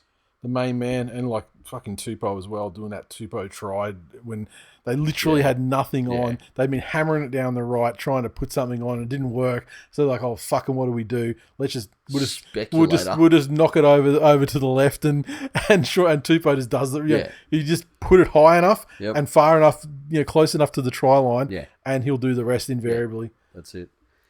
Fucking great game. This in terms of the rivalry that's starting to emerge between these two clubs. Obviously there was the 6 again incident last year. The Raiders got them. Yep. Earlier this year when they probably weren't and it was very similar situation to this game as well, where the Raiders, the Roosters were up and they had it in hand at half time. And then the Raiders managed to sort of just put on a burst just to get in front, and the Roosters couldn't just get that killer blow to get back. Yeah. This time, though, obviously taking all that on board, they were in the same situation. They didn't let Canberra have that moment. Yeah. Well, they didn't concede when Canberra had their moments. And they fucking choked them out. But 2 pieces of just individual fucking brilliance. Like the Bateman try, first of all. And then the Teddy one after that. Yep. Where it was both, and in similar positions on the field. Yep. Enough, but the Bateman try was, it caught everyone unawares because you don't expect a forward to be doing that sort of shit. But the Teddy one was probably even more brilliant because it involved him reacting to the ricochet. Yes. So Bateman's was a simple chip, it went through, and away you go. Teddy's was a fucking lightning readjustment to pick the ball up again and go over. Yeah, he's in fine fucking form. Sonny Bill Williams, I don't get the hate. I don't get the jizzing. Yeah. I'm firmly in the apathy. Yeah, and that's where I was as well.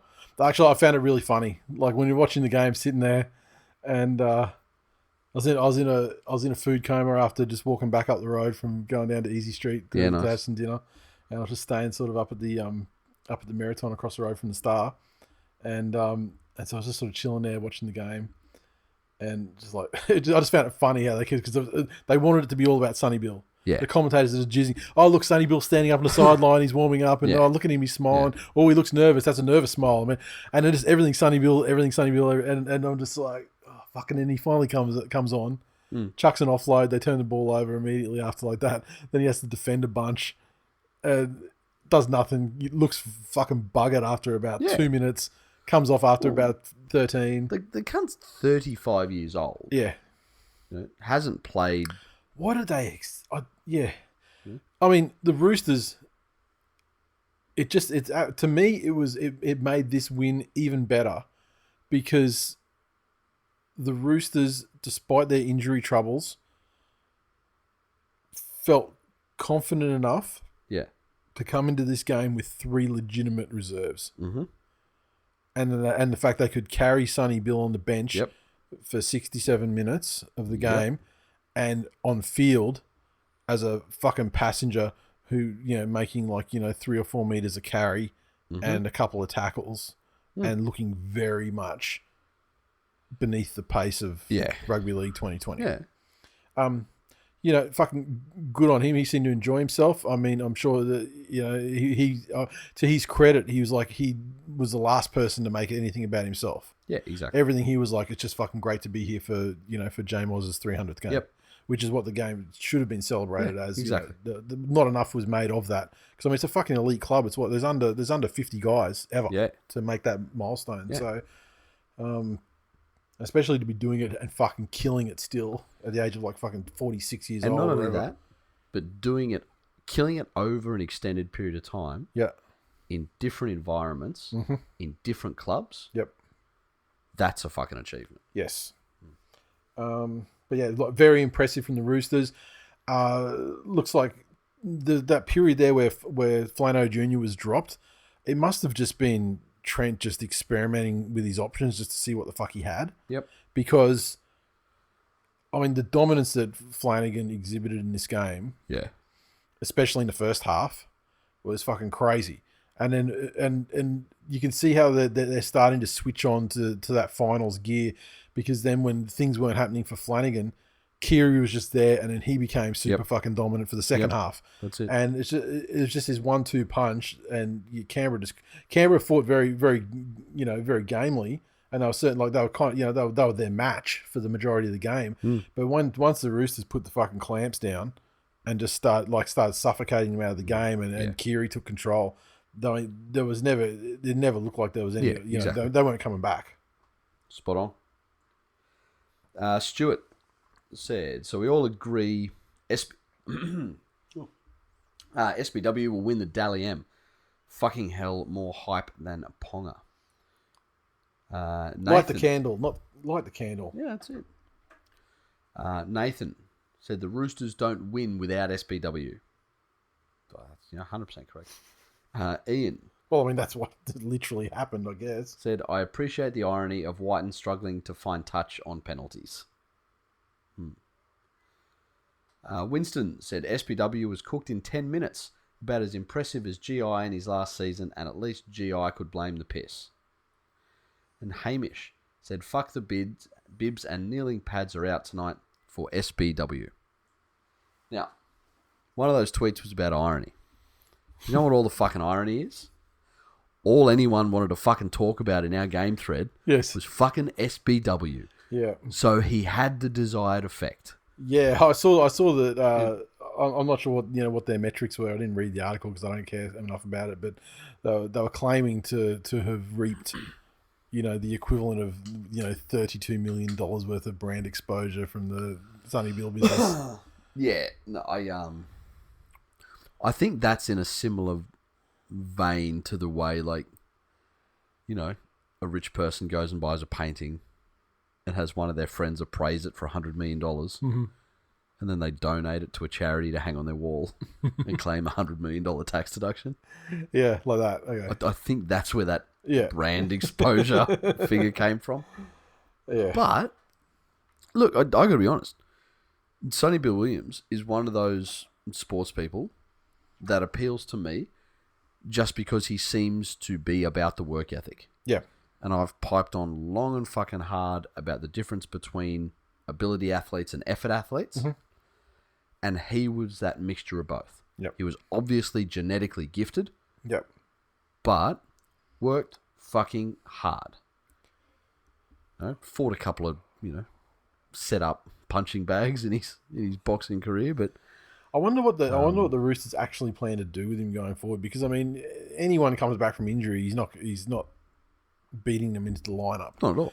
And also, I mean, they've got him sort of, smashing it up in the middle as well, which is never anything that he did in his career. Like, he was always like a wide running, offloading, so he was like a good Bryce Cartwright. Yeah. Yeah. Well, yeah, exactly. Who fucking knows? I legit think this is as much, and say what you will about Uncle Nick. Sonny Bill went to the Wolfpack. Yep. Shit hit hard over there. Their season's still not recommenced. Well, they're not yet. I mean, I saw a thing today saying that it looks like they've met all the requirements to rejoin the competition next year, but apparently there's 4 clubs in the Super League that it has absolutely refused to fucking entertain the thought of them coming back in. Really? It's the opportunity, like the insular English clubs, to fucking What? So what's their problem? I don't think. Do they not like having to go to Canada? Well, I just don't think. Yeah, I think that is insular. I mean, that would be something. That would be a question for one of the Super League pods, or like Super League pod itself. Probably have more of an insight into the whole operation of it, but it just seems like an absolute. Well, look, this is a shit show that gets a fucking sponsorship for free pizza. So that's it. Honestly, people pay more fucking sponsorship for the fucking under 10s soccer team Yeah. down at the peninsula. Well, as we said, a fucking nut shaver Yep. paid more for us to talk about shaving our sacks Then the Super League pay to sponsor a professional sporting league. Yeah. Fuck me. It's one of those things where either Sonny Bill's coming back to Australia and he's rung Nick and gone, hey. Well, his family's here anyway, so he was coming back to Australia. So, hey, it hasn't worked out over with the Wolves. Yep. I'm coming back. Yep. Have you got anything for me to occupy my time? Or Uncle Nick's having lunch with another mutual friend of those and goes, hey, did you hear Sonny Bill's coming back? Yep. Shit hasn't worked out. And Uncle Nick's gone, tell him to give me a call if he's in trouble or he needs something to do and I'll sort him out. Yep. I legit think that's as much as it is. And it's in a situation now where Trent said, yep, I can put him on the field and not fuck us. Yep. So there you go. Yep. Nothing more, nothing less. The Eels 24 defeated the Warriors 18, Central Coast Stadium. The Eels 24 tries to Sivo, Jai Field, Blake Ferguson, Wanga Blake, Moses 3 of 4 conversions and a penalty goal. The Warriors 18 tries, a double to Channel Harris Tavita. Perham also a try and 3 of 3 conversions to Harris Tavita. Well, a bit of a spiteful fucking game, this one. Yeah. I would have thought there'd be a what would you call it? Like a vibe or a feeling of, brotherhood and shared fucking whatever, given the, Jennings and Alvaro have been playing for the Warriors for a little while now. But, yeah. But instead, Nathan Brown and the Eels were acting like Alvaro and Jennings told them that they like the way the Warriors fuck better. Or something like that. Because this game was way spicier. But again, this fucking Warriors team, with all the shit they've been through, to then have their loan players not be able to play because they couldn't suit up against the clubs that loaned them, obviously. And their players aren't as smart as to get themselves a suspension to make room for that week like Hetherington did. Parramatta just must not be the sort of place that you think about once you leave it. Yeah. I guess, how war veterans try not to think about the horrific things they've seen and been a part of. Same theory. Or members of, altar boys that were allegedly raped by George Pell. They try not to think about that. Sometimes it comes up, I guess. But, so essentially Parramatta is, the embodiment of a pedophile, is what I'm trying to say, as a club. As a geographical patch of turf. Yes, that's it. And as an organisation and as a motherfucking crew. Yes. Yep. With King Nutho, the priest of that organisation, I guess. Yes. Yeah.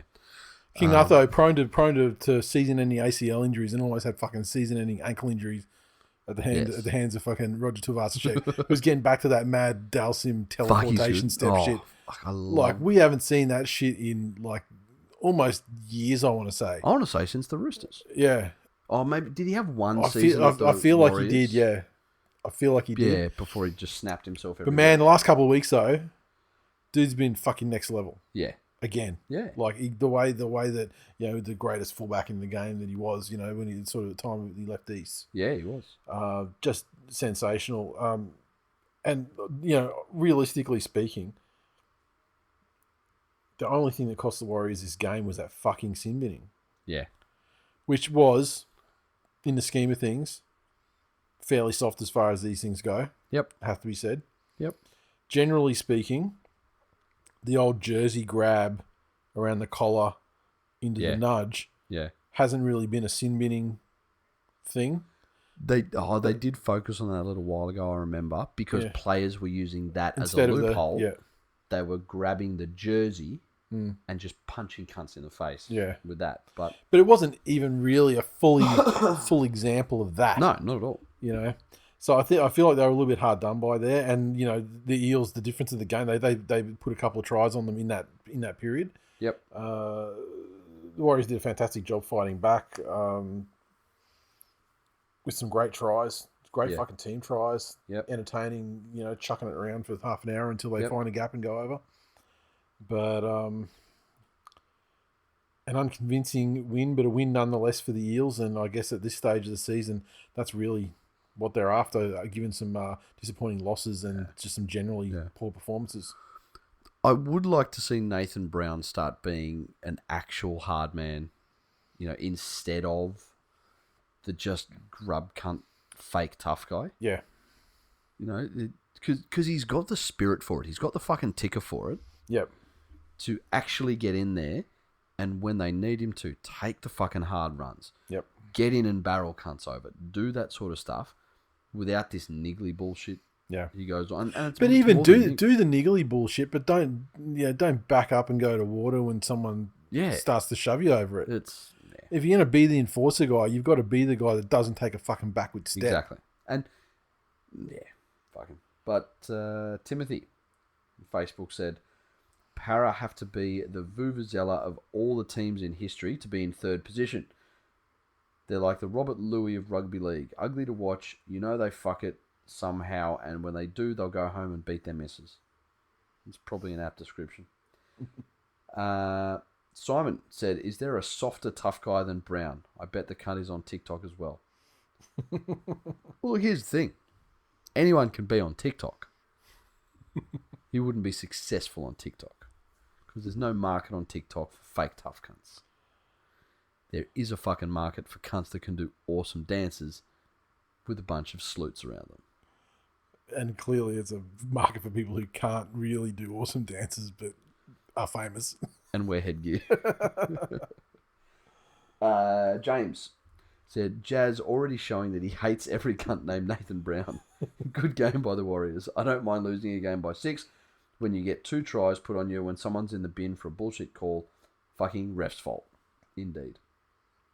Robert said, showed signs of the smooth and aggressive attack we had earlier in the season, but I don't know who fucked whose misses, but we looked like someone was getting fed bat bits like a baby bird, and the players don't want to get close enough to share it.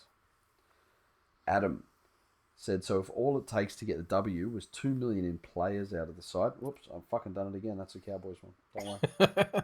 Hold your fire. Because Mars bars are back on the menu again. They are. In North Queensland, the Cowboys 23-22 winners over the St. George Illawarra Dragons. The Cowboys 23 came through tries to murderous Frank Molo, Val Holmes, Jake Clifford, Kyle Felt. Holmes 3 or 4 conversions and a field goal. Mm-hmm. Defeating the Dragons 22 tries to Ewan Aiken, Ravalawa, Jacob Host, 2 conversions and 3 penalty goals to Zach Lomax. This is actually a fucking entertaining game. Yeah, it was. Again, by virtue of the score, more so than... Yeah, but it what it lacked in quality, it made up in like the back and forth nature of the the game was in the balance pretty much the whole time. Yep. No team really got away from the other. Yep. And old Ben Hunt must have fucking nightmares about Golden Point against the Cowboys. The only thing that could have made this game more traumatic is if Feldy had targeted him with the kickoff and he dropped it. I suppose they wouldn't have come up against each other much, in tackles or anything, but fuck, there would have been some chirping if he did. Just like the trauma. But the Cowboys, fucking who can pick these guys? This game gives me hope that they can finish the job on the Broncos in the last round of the season. Yeah, it does, with enough reason. Yeah, because I wasn't confident. Yeah. But I can't lie. Holmes looked good. I mean, the Cowboys as a whole, they looked pretty good when they got themselves into gear. And the Dragons, they didn't look terrible either. I mean, there's some hope to be, for those guys. I don't know if there is. We'll see what sort of side they trot out and who Hook, puts together as his favourites when it's his turn. But if anything can be salvaged from this year, is that Lomax is fucking great. Lomax has been sensational. Yep. Dufty's been sensational. Yep. Corey Norman's probably had more moments. Yeah, this game was one of his regular Corey Norman games, I think. Yeah, that's what I'm saying. But not enough for him to actually look to be digging himself out of that form hole. Yeah, no. And that's probably more disappointing than anything because it's there. the talent's there, and I don't know that actually. well, you see him do stuff in games, and you're like, Yeah. oh fuck yeah, there it is. Yeah. There's that ability that we know you've got. Yep. He's just sitting back collecting easy fucking white and still got paid money. I mean, when your two greatest videoed performances are fucking drinking CC dry and lime out of a fucking chick's vagina, and racking up for old mate down the TAB or wherever it was. I mean, show us some football field highlights. Yeah, that's true. That's very, very true. Old mate Giannis said, I finally worked out the only way we can accommodate Norman in our team is by carrying 3 hookers. Egg Council Creeper said, take that fucking Mars bar. $1 million drop goals never tasted so sweet. Sam at I am Sammy G89 said, would someone let Grant Atkins the flog know that even the AFL have let go of the jumper nudge? Fuck me. Talk about not getting the rub of the green. Fuck Atkins. Fuck the Broncos. Fuck this season. There you go. I'm loving the fuck the you see the just on every fucking the fuck the Broncos hashtag on every game now. Yeah. People they're trying to push it. And look, why not go for life? Go for your life. Exactly.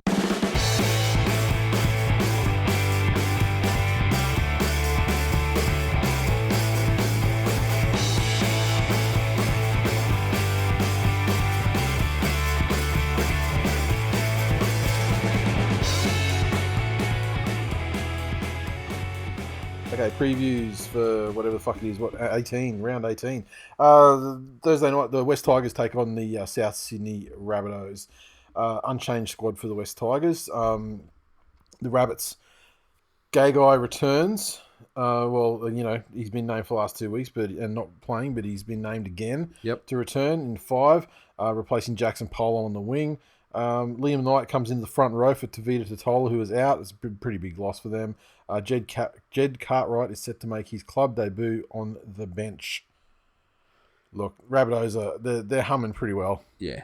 At the moment. Yep. They lost. There was no shame in being beaten by the Storm in a great game where both teams competed really well. Yep. The Tigers, they're gonna learn. They're gonna fucking learn where they're at in the hierarchy. Yeah.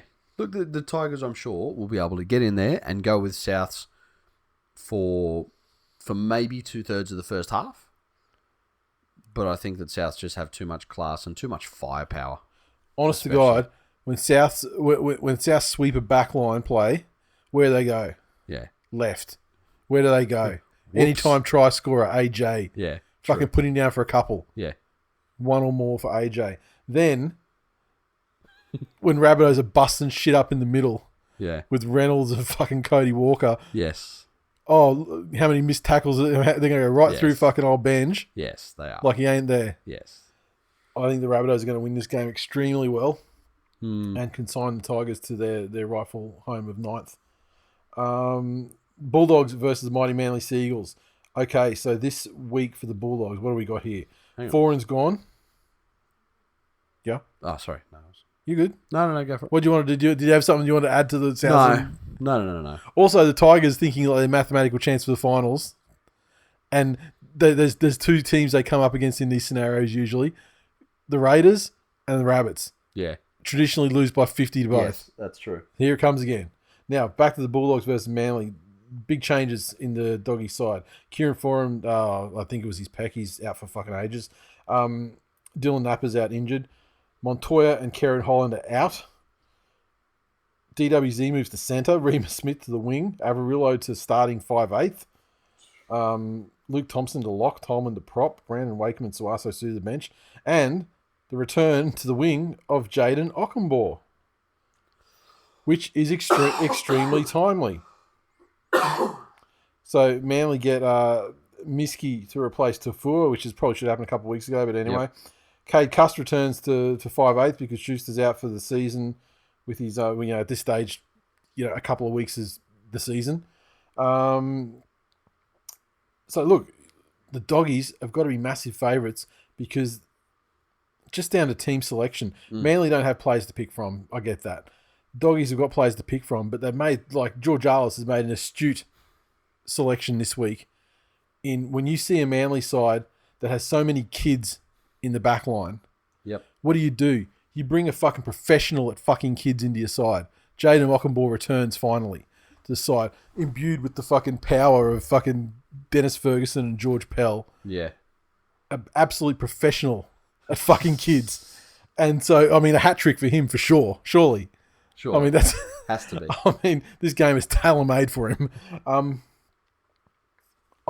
All I want to see out of this game is if, like, this is the fucking one game I'm happy to lose this game. As I've said numerous times over the last couple of weeks, we did it in 97. We can do it in 2020. We can tank a fucking game for the good of rugby league. Mm-hmm. We will save the sport. Yep. But just don't let it be for nothing, doggies. That's it. That's all I'm saying. That's it. Don't let it be for nothing. Problem is, doggies are so fucking bad. I don't think they will win. But fuck, I'm prepared for it to happen for the greater good. I'm prepared. Panthers take on the Eels. Panthers Stadium. Capewell drops out for Yo. And the Eels. Andrew Davey comes in to replace Nukore. Panthers going to win this so fucking easily. Yes. Last time, the Eels got them. The last time the Eels were in their peak of their premiership favourite period. Yep. Shit done changed in the intervening time, and the Eels are one of the worst performing teams with finals aspirations over the last 2 months, I feel. Yes. Scratching wins, losing games that they wouldn't have wanted to lose, and just generally being fairly average overall. And I think the Panthers are going to fucking punish them, and couldn't happen to a nicer bunch of people. And if anything can happen to expose the King any further, then so be it. Yeah, it could be Stephen Crichton running a fucking train on him. Nice. This time I need his ankles, just trample him. That's it. The Dragons take on the Raiders at Wynn Stadium. The Dragons. Cody Ramsey makes his NRL debut coming in on the wing. He replaces Brabalava. It's funny, I felt like Brabalava was actually like 10 levels higher than he's been at any point in his career. Yeah, he had that great game against Sivo a little while ago, but since then has looked a bit tired. He used to be like hold your breath every time the ball goes near him because he could do some fucking dumb shit like someone who doesn't know the rules of the game. Yes. And I just felt he got that out of himself this year, or at least the last half of this year. Yeah. But anyway, he's out this week. Kate Els to the front row. Kerr and Laurie bench. Fui Maono drops to the reserves. Braden Williami in the 20. I didn't know he was still around. He's at the Dragons now. There you go. The Raiders, unchanged 17 from last week. Look, the Raiders have been travelling very well of late. Tough grand final replay last week versus the Roosters, who seem to be hitting their strides. I don't think they really lost a lot through the dropping that game, and certainly they'll have more than enough to deal with the Dragons. Yeah. The Titans take on the Broncos. This is a big one. 5:30 p.m. down at Hope Solo Coliseum. Brian Kelly and Jamin Jolliffe. Kelly particularly, he's out, and that's a huge loss for them the way that he's been going this season. Yep. Furman moves to centre. Hipgrave to the back row. Fodawaika comes in for Jolliffe, which is obviously a great in. And Whitbread added to the bench. The Broncos. Glenn goes back to the second row. Teo drops to the bench. Offhand Gowe returns from suspension to the bench. Xavier Coates joins the interchange. Ethan Bullimore and Jordan Ricky and Jamil Hopewade are out. So they're rolling with the Fluffy at fullback. Sean O'Sullivan, Tom Dearden and halves combination. Isaac Luke Hooker. Yep. The Titans 2020 should win this game. They should, but I would suggest that there are more defensive deficiencies in the Titans halves than there are in the Broncos. And the Broncos have been better in the last couple of weeks at taking advantage of opportunities than the Titans have been. The Titans barely scraped home against the Dogs. Yep. the Broncos put on a 60-minute performance against the eventual premiers. I need to see Titans win for this game because, especially if Manly makes the ultimate sacrifice on Friday, Oh, yeah. it can't be for nothing. Yep. No, And I hear you. And the things I will say to the Titans fan base if they drop this fucking game, Yep. because teams this season have had one job, Yes. maybe two, That's it. maybe two, depending on how many times you face them in the draw. Manly, despite injuries and everything else, they did their job. Yeah. You beat the Broncos, you did your job. Yep. The Roosters have done a fucking spectacular job. Like, Exactly. 120 to not much. Twice. Like, they've done an amazing job. Some teams have done a better job than others, but they've done their fucking job.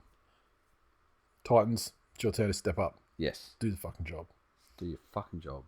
Roosters take on the Knights at the SCG. The Roosters have the return of Jake Friend. Freddie Lussick's not too bad, actually. He's acquitting himself quite well, but he's replaced by the returning Jake Friend. He'll drop to the reserves. And the Knights, Ponga, Mitch Barnett, and Heimel Hunt are rested. Edric Lee returns on the wing. SASA replaces Barnett at lock, and Daniel Saifidi joins the bench. Tex Hoy is the new fullback. Hopefully Daniel Saifidi's knee is properly fixed this time. He doesn't fuck it again. But last week, the Knights had a great performance against a team that's at or around their level, bottom half of the 8 for the finals. Yes. It was a good game to get to develop some confidence Yep. against the teams that are one of the teams that they're very likely to face in the first week. Yep.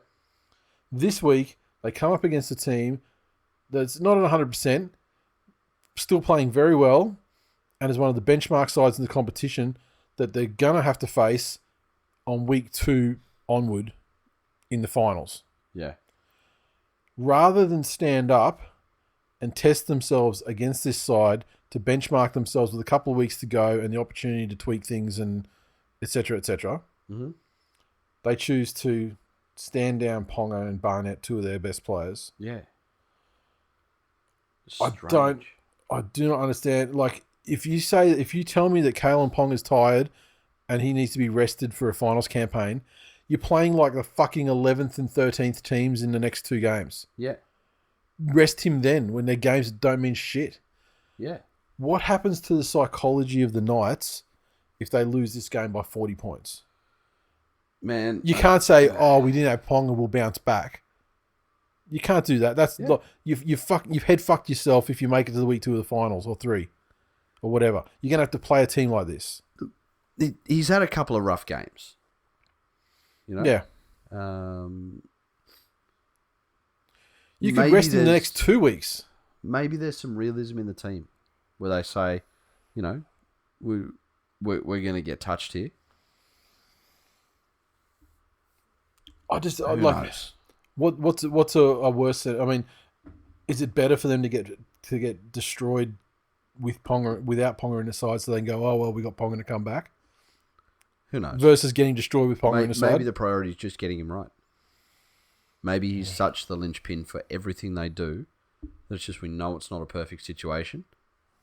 But, like, and one of them illegally so, he was touched up. You know, if he had legitimate, if he was a legitimate touch and go, like potential HIA, blah blah blah, then fine. Yeah, that's perfectly understandable. Yep. Especially when you look at the excellent way that sides like the Roosters have managed Boyd Cordner and giving him extra time. Yes. Like then they've had the amount of time he was supposed to stay out. Yep. And they'll throw an extra week or 2 on top of that. Exactly. Because they actually sure. But there was no chat about that being a reason or any whatever behind it. Yeah, but he's not the Kalen Ponga of the Roosters. You know, as much as it is undeserved most of the time, Ponga is the hype vehicle of that club. So by him being rested, that's a bigger statement. They're permitted to lose now. Yeah. So, yeah. Who knows? You're getting fucked up. Storm take on the Cowboys at Sunshine Coast Stadium. The Storm have Pappenhausen out. Nico Hines moves to fullback. Vunivalu returns to replace Lume on the wing. Asafa Solomona returns to replace Christian Welch, who's suspended, and Riley Jacks replaces Chris Lewis on the bench. Well, there we go. Same thing. Storm arresting Paps, coming up against a powerhouse club that is the Cowboys. Yeah, Storm. Yeah, exactly. Storm are playing a home game against a team that's well below them on the table and no threat to them. And the amount of players they're resting, they're also bringing in first top line substitutions back into the side as well. When you bring in Nelson, you're back into the side at the expense of Welch and Vunivalu, so unchanged 17 for the Cowboys. Put your house on it. Yeah, there's nothing much to say. Storm are just get themselves into that groove and they've been in the final so often they know exactly what they're doing at this point. Yep. Sharks versus Warriors at our Net Strata Jubilee. This is probably the most important game of the round, I think. The Sharks, Johnson returns, replaces Chad Townsend, who of course has been suspended for a few weeks. Tracy joins Johnson with Trindle drops the reserves. Talakai in the back row for Wade Graham, who's also been suspended. Katoa returns on the wing, and Goodwin drops the reserves. Fafita joins the bench. The Warriors, Jennings and Alvaro return. Yep. Beal drops the reserves along with Josh Curran. Papali'i starts at prop with Burr benched. First of all, how bad is that Jared Beal can't get a spot over a fucking lone player? Yeah, he's pretty old though. Yeah, still. Never forget his deeds in September 2011. Oh no, that's it. When he dropped the hammer on that fucking coward Darren Lockyer. Yes. Fucking club ruiner. Yep. I'm going to tip the Warriors here. The Warriors have to win for the whole interest in the finals sort of thing because they're one of these teams with magical, mathematical chances of potentially getting in if a million fucking things fall their way. Well, just from what I've seen out of both clubs over the last couple of weeks, the Warriors seem to be at least capable of playing as a unit for the majority of the game. Yep. Where the Sharks are a fucking ramble at the moment. Yeah. I wonder if the return of Sean Johnson in the absence of Chad Townsend gets business picking up in the Sharks. But without Wade Graham though, is a monstrous loss for them. Is this the return after his snitch self-imposed shame exile? Yes. Okay. There you go. He's back. Apparently, he strained his snitch muscle. He overextended his snitch. His snitch Achilles. Schnitz. I was going to say that's Robbie Farah, of course. But yeah, look, I think the Sharks probably have to win, and if they do win, they kind of shut the door on every mathematical scenario for finals entry. Yep. I mean, just out of the sake of interest in the finals. I mean, it would in the race to the finals. It'd be great to see the Warriors get up. Just don't know. The problem as well with the Warriors is they're playing down at Jubilee and they've got a fucking abysmal record there. Yeah. And whether this year is like such a, there's no home games for the Warriors, so whether it's kind of nullified by that and coupled with their kind of give no fucks, carefree kind of attitude at the moment, I don't know. Like I feel like the Sharks should be favourites, and I have no confidence in them doing anything great. Yep. At all. I mean, they have been flailing around for months now.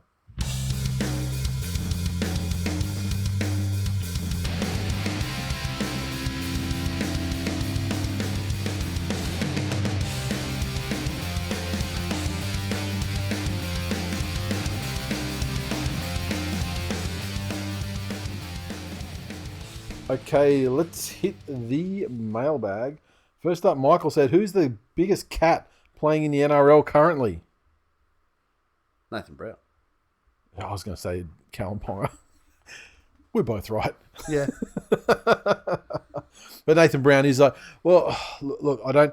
Well, see, here's the thing. Callum Ponga doesn't go out trying to start shit.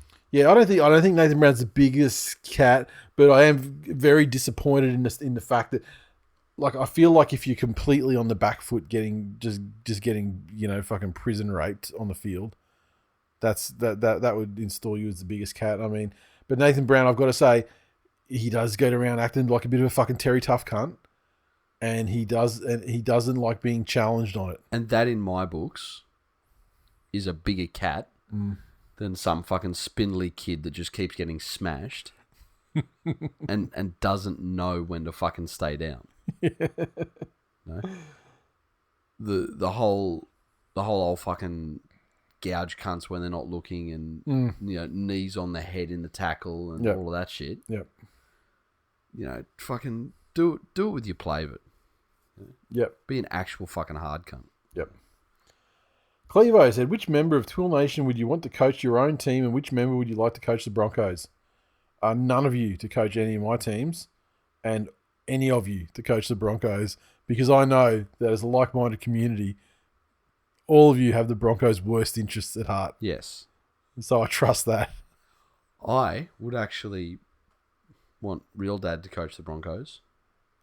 He was that. Because he would do nothing but talk to them about how fantastic the kids are that he saw at a local carnival, and how that he saw a fucking 7-year-old who's going to be the next fucking who Darren will Lockyer. come to the Broncos one day. Yeah.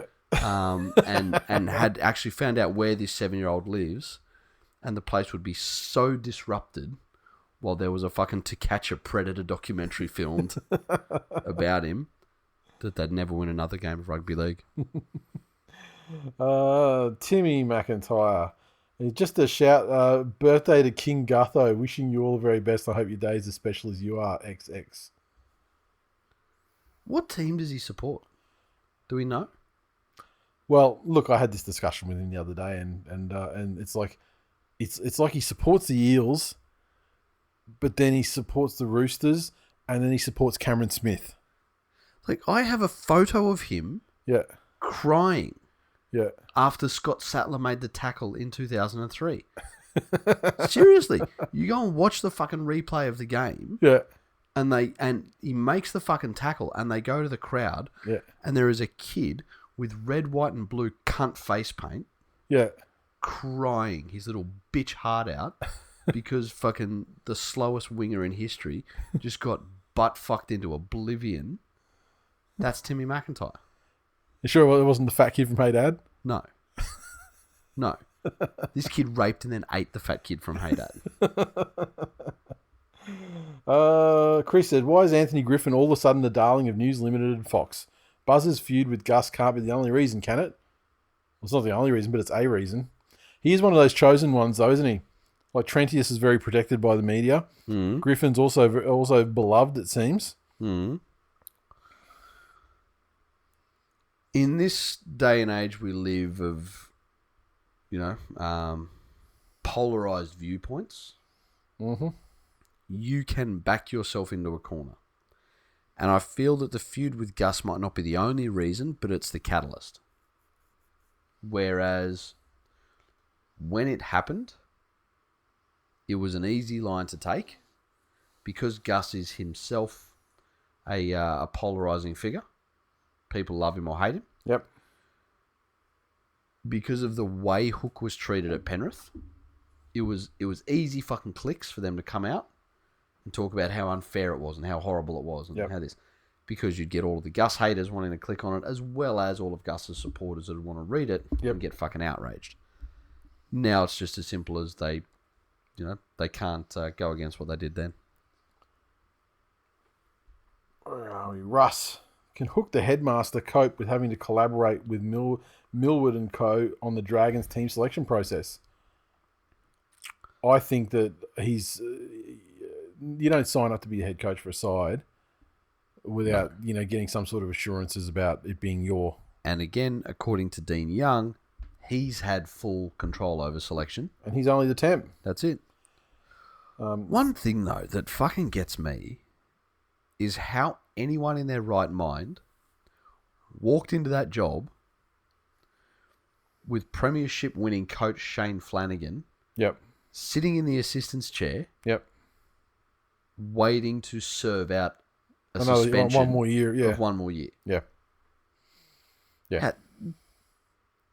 It's. Well, going as a head coach, one thing that I would absolutely require if I was signed to be a head coach anywhere would be the ability to pick my staff. Yep. That includes the assistant. That includes all the fucking trainers, Yep. strength and conditioning for the lot. Yeah. And bring the guys in that I've worked with in the past with success, or guys that I hear good things about. That's it. And that includes the assistants. Like, so Flano should not necessarily even be there. Yeah, but that's the thing though. Like in this day and age, Yeah. it's so fucking hard to get rid of people. Yeah. How do you get rid of him? Yeah. How do you get rid of him? Well, implicate him in the commission of a fucking organised steroid program. Worked for Morris. That's it. Fuck. Clevo, will Skull be allowed back into Dragons games now? Anthony Griffin is steering the VW. Yeah, there's been a lot said about old mate Hook, and he's deleted his Twitter account now.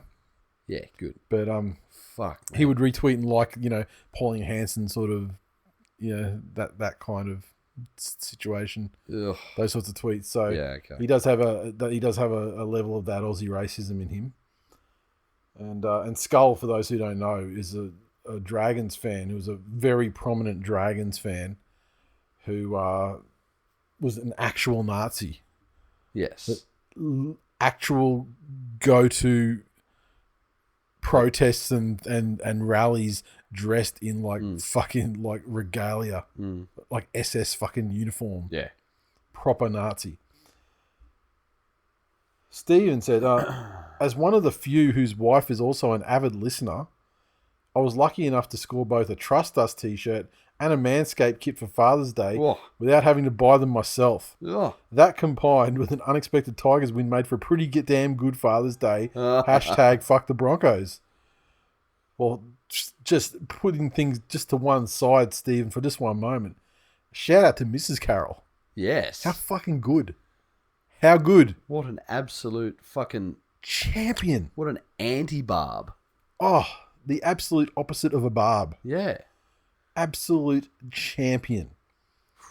You're a lucky man, and thank you for the support, Mrs. Carroll, as well. Yes. In both looking after the Manscaped and trusting us with a Trust Us shirt. Yes. It's fucking sensational, and congratulations, sir, and I hope you enjoyed your Father's Day, because it sounds like you were set up fucking deluxe. And either that or she's just fucking sick of choking on that disgusting, sweaty hair forest that is your sack. Maybe that whole thing about saving your mother from that. Exactly. Maybe all that was just resonating. Mitch said, "Is the 2020 asterisk minor premiership really worthless, or is it just worth less?" It's worth more. Yes, correct. You're right on both counts, sir. Minor premiership in rugby league is worthless anyway. It's worth more because it's a disrupted season, because there was less training opportunity. Well, there was kind of more training. There was kind of more training, really. I mean, you got an extra preseason in the middle of the half the season commenced, because you had to stay home. You couldn't train with each other. Remember, they were ISO'd. Yeah, but I mean, you're ISO'd within. There was the emotional and psychological issues to deal with. Yeah, but a shortened season, and every side has those issues to deal with, and some deal with them worse than others. Plus, you had teams that were so there were. Plus, you had hamstrung teams like the Warriors. So any team that played the Warriors twice was automatically given a better opportunity. Any team that got to play the Broncos twice also similarly was given a better opportunity. Is there a team out there that played the Warriors and the Broncos twice? Because fuck me, if that team exists, absolutely sucking on the teat of the softest drawed titties that you've ever seen. Still get the minor premiership, so there are more things that they have to be good at than they would have in a normal year. So it's worth more. Yeah. So no, the minor premiership is always worthless in rugby league because it's just not valued in the course of a year as it is in some other sports. Like, for example, like the Premier League soccer, it's the entire thing. Like it's the thing that you get that, and it's the ultimate prize. It's first past the post through the season sort of thing, and then they've got all their other leagues for various other silverware and qualifying for those and stuff like that, which are more like a final series type scenario. But I would actually like to see more weight or more fanfare Because the minor premiership was like it's you go 3 years down the road in the season, you're like you don't fucking remember who won it. Yeah, like it's just not a thing. Yeah. Tipping. The reign of King Kong is fucking over. He has absolutely shat the bed. Well, he's still tied for first, but second overall now. Benny 89 on top on 104. King Kong, Matt on a blood buzz also on 104. So we got 4 people tied at the top. Then we got Andy 1 point back. Then we go 2 points back to Nightmare, JBB, East West Arabian Swamp Echidnas, and Doggy Dude. And I was just actually checking the overall table, and in this abbreviated season, there hasn't been as much of a pull away in terms of the tipping, because we've had we're up to we've had 17 rounds of action. Yep. The top 100 is only separated by 10. Yeah, wow. So that's not a lot of fucking points between. Yeah, not at all. Not a lot of leeway between 1 and 100. And that's it. That's full time for episode 367. Thanks for listening, everyone. As always, you can interact with us on Twitter. So follow at TWI League. Facebook community lives at #TWiL Nation. Get in there. Facebook.com/groups/TWiL Nation. And also on Facebook.com/This Week in League for our page. That's where you'll see the episode releases. Make sure you hit the like button, share that shit around, help us spread the word. And if you'd really like to support the show, make sure you drop us a rating and a review on Apple Podcasts. If there is a similar mechanic on Spotify that I haven't fucking looked up, please by all means do that too. For Spotify, you can do what that band did. I mean, there's a story, I don't think it's possible anymore, but there was this band, and they came with an idea that like we need to crowdfund the cash to record our next album. Yeah. So what we're going to do to this end is we're going to create a fake album, put it on Spotify, and have our fans stream that album, which was just tracks of silence. Just stream it and just leave it on streaming over and over. Jesus. To which they earn $20,000 in royalties, which they then used to record and produce the subsequent album. Okay. This came to light, of course, and Spotify was like, well, you got us. We're going to close that. We're going to honor this, but we are going to close that loophole forevermore. But if you want to leave episodes of TWiL streaming on your Spotify over and over, it's not a financial gain, but it might help us on the Spotify charts or something. So, go nuts. Do some experiments. See what happens. Yep. And if you want to go the extra mile, our digital memberships are still available and can be picked up at any time for only $3.99 a month, and that's entirely into extra episodes every week and other good stuff as we think of it, and we'll keep it going through the end of the season all the way through.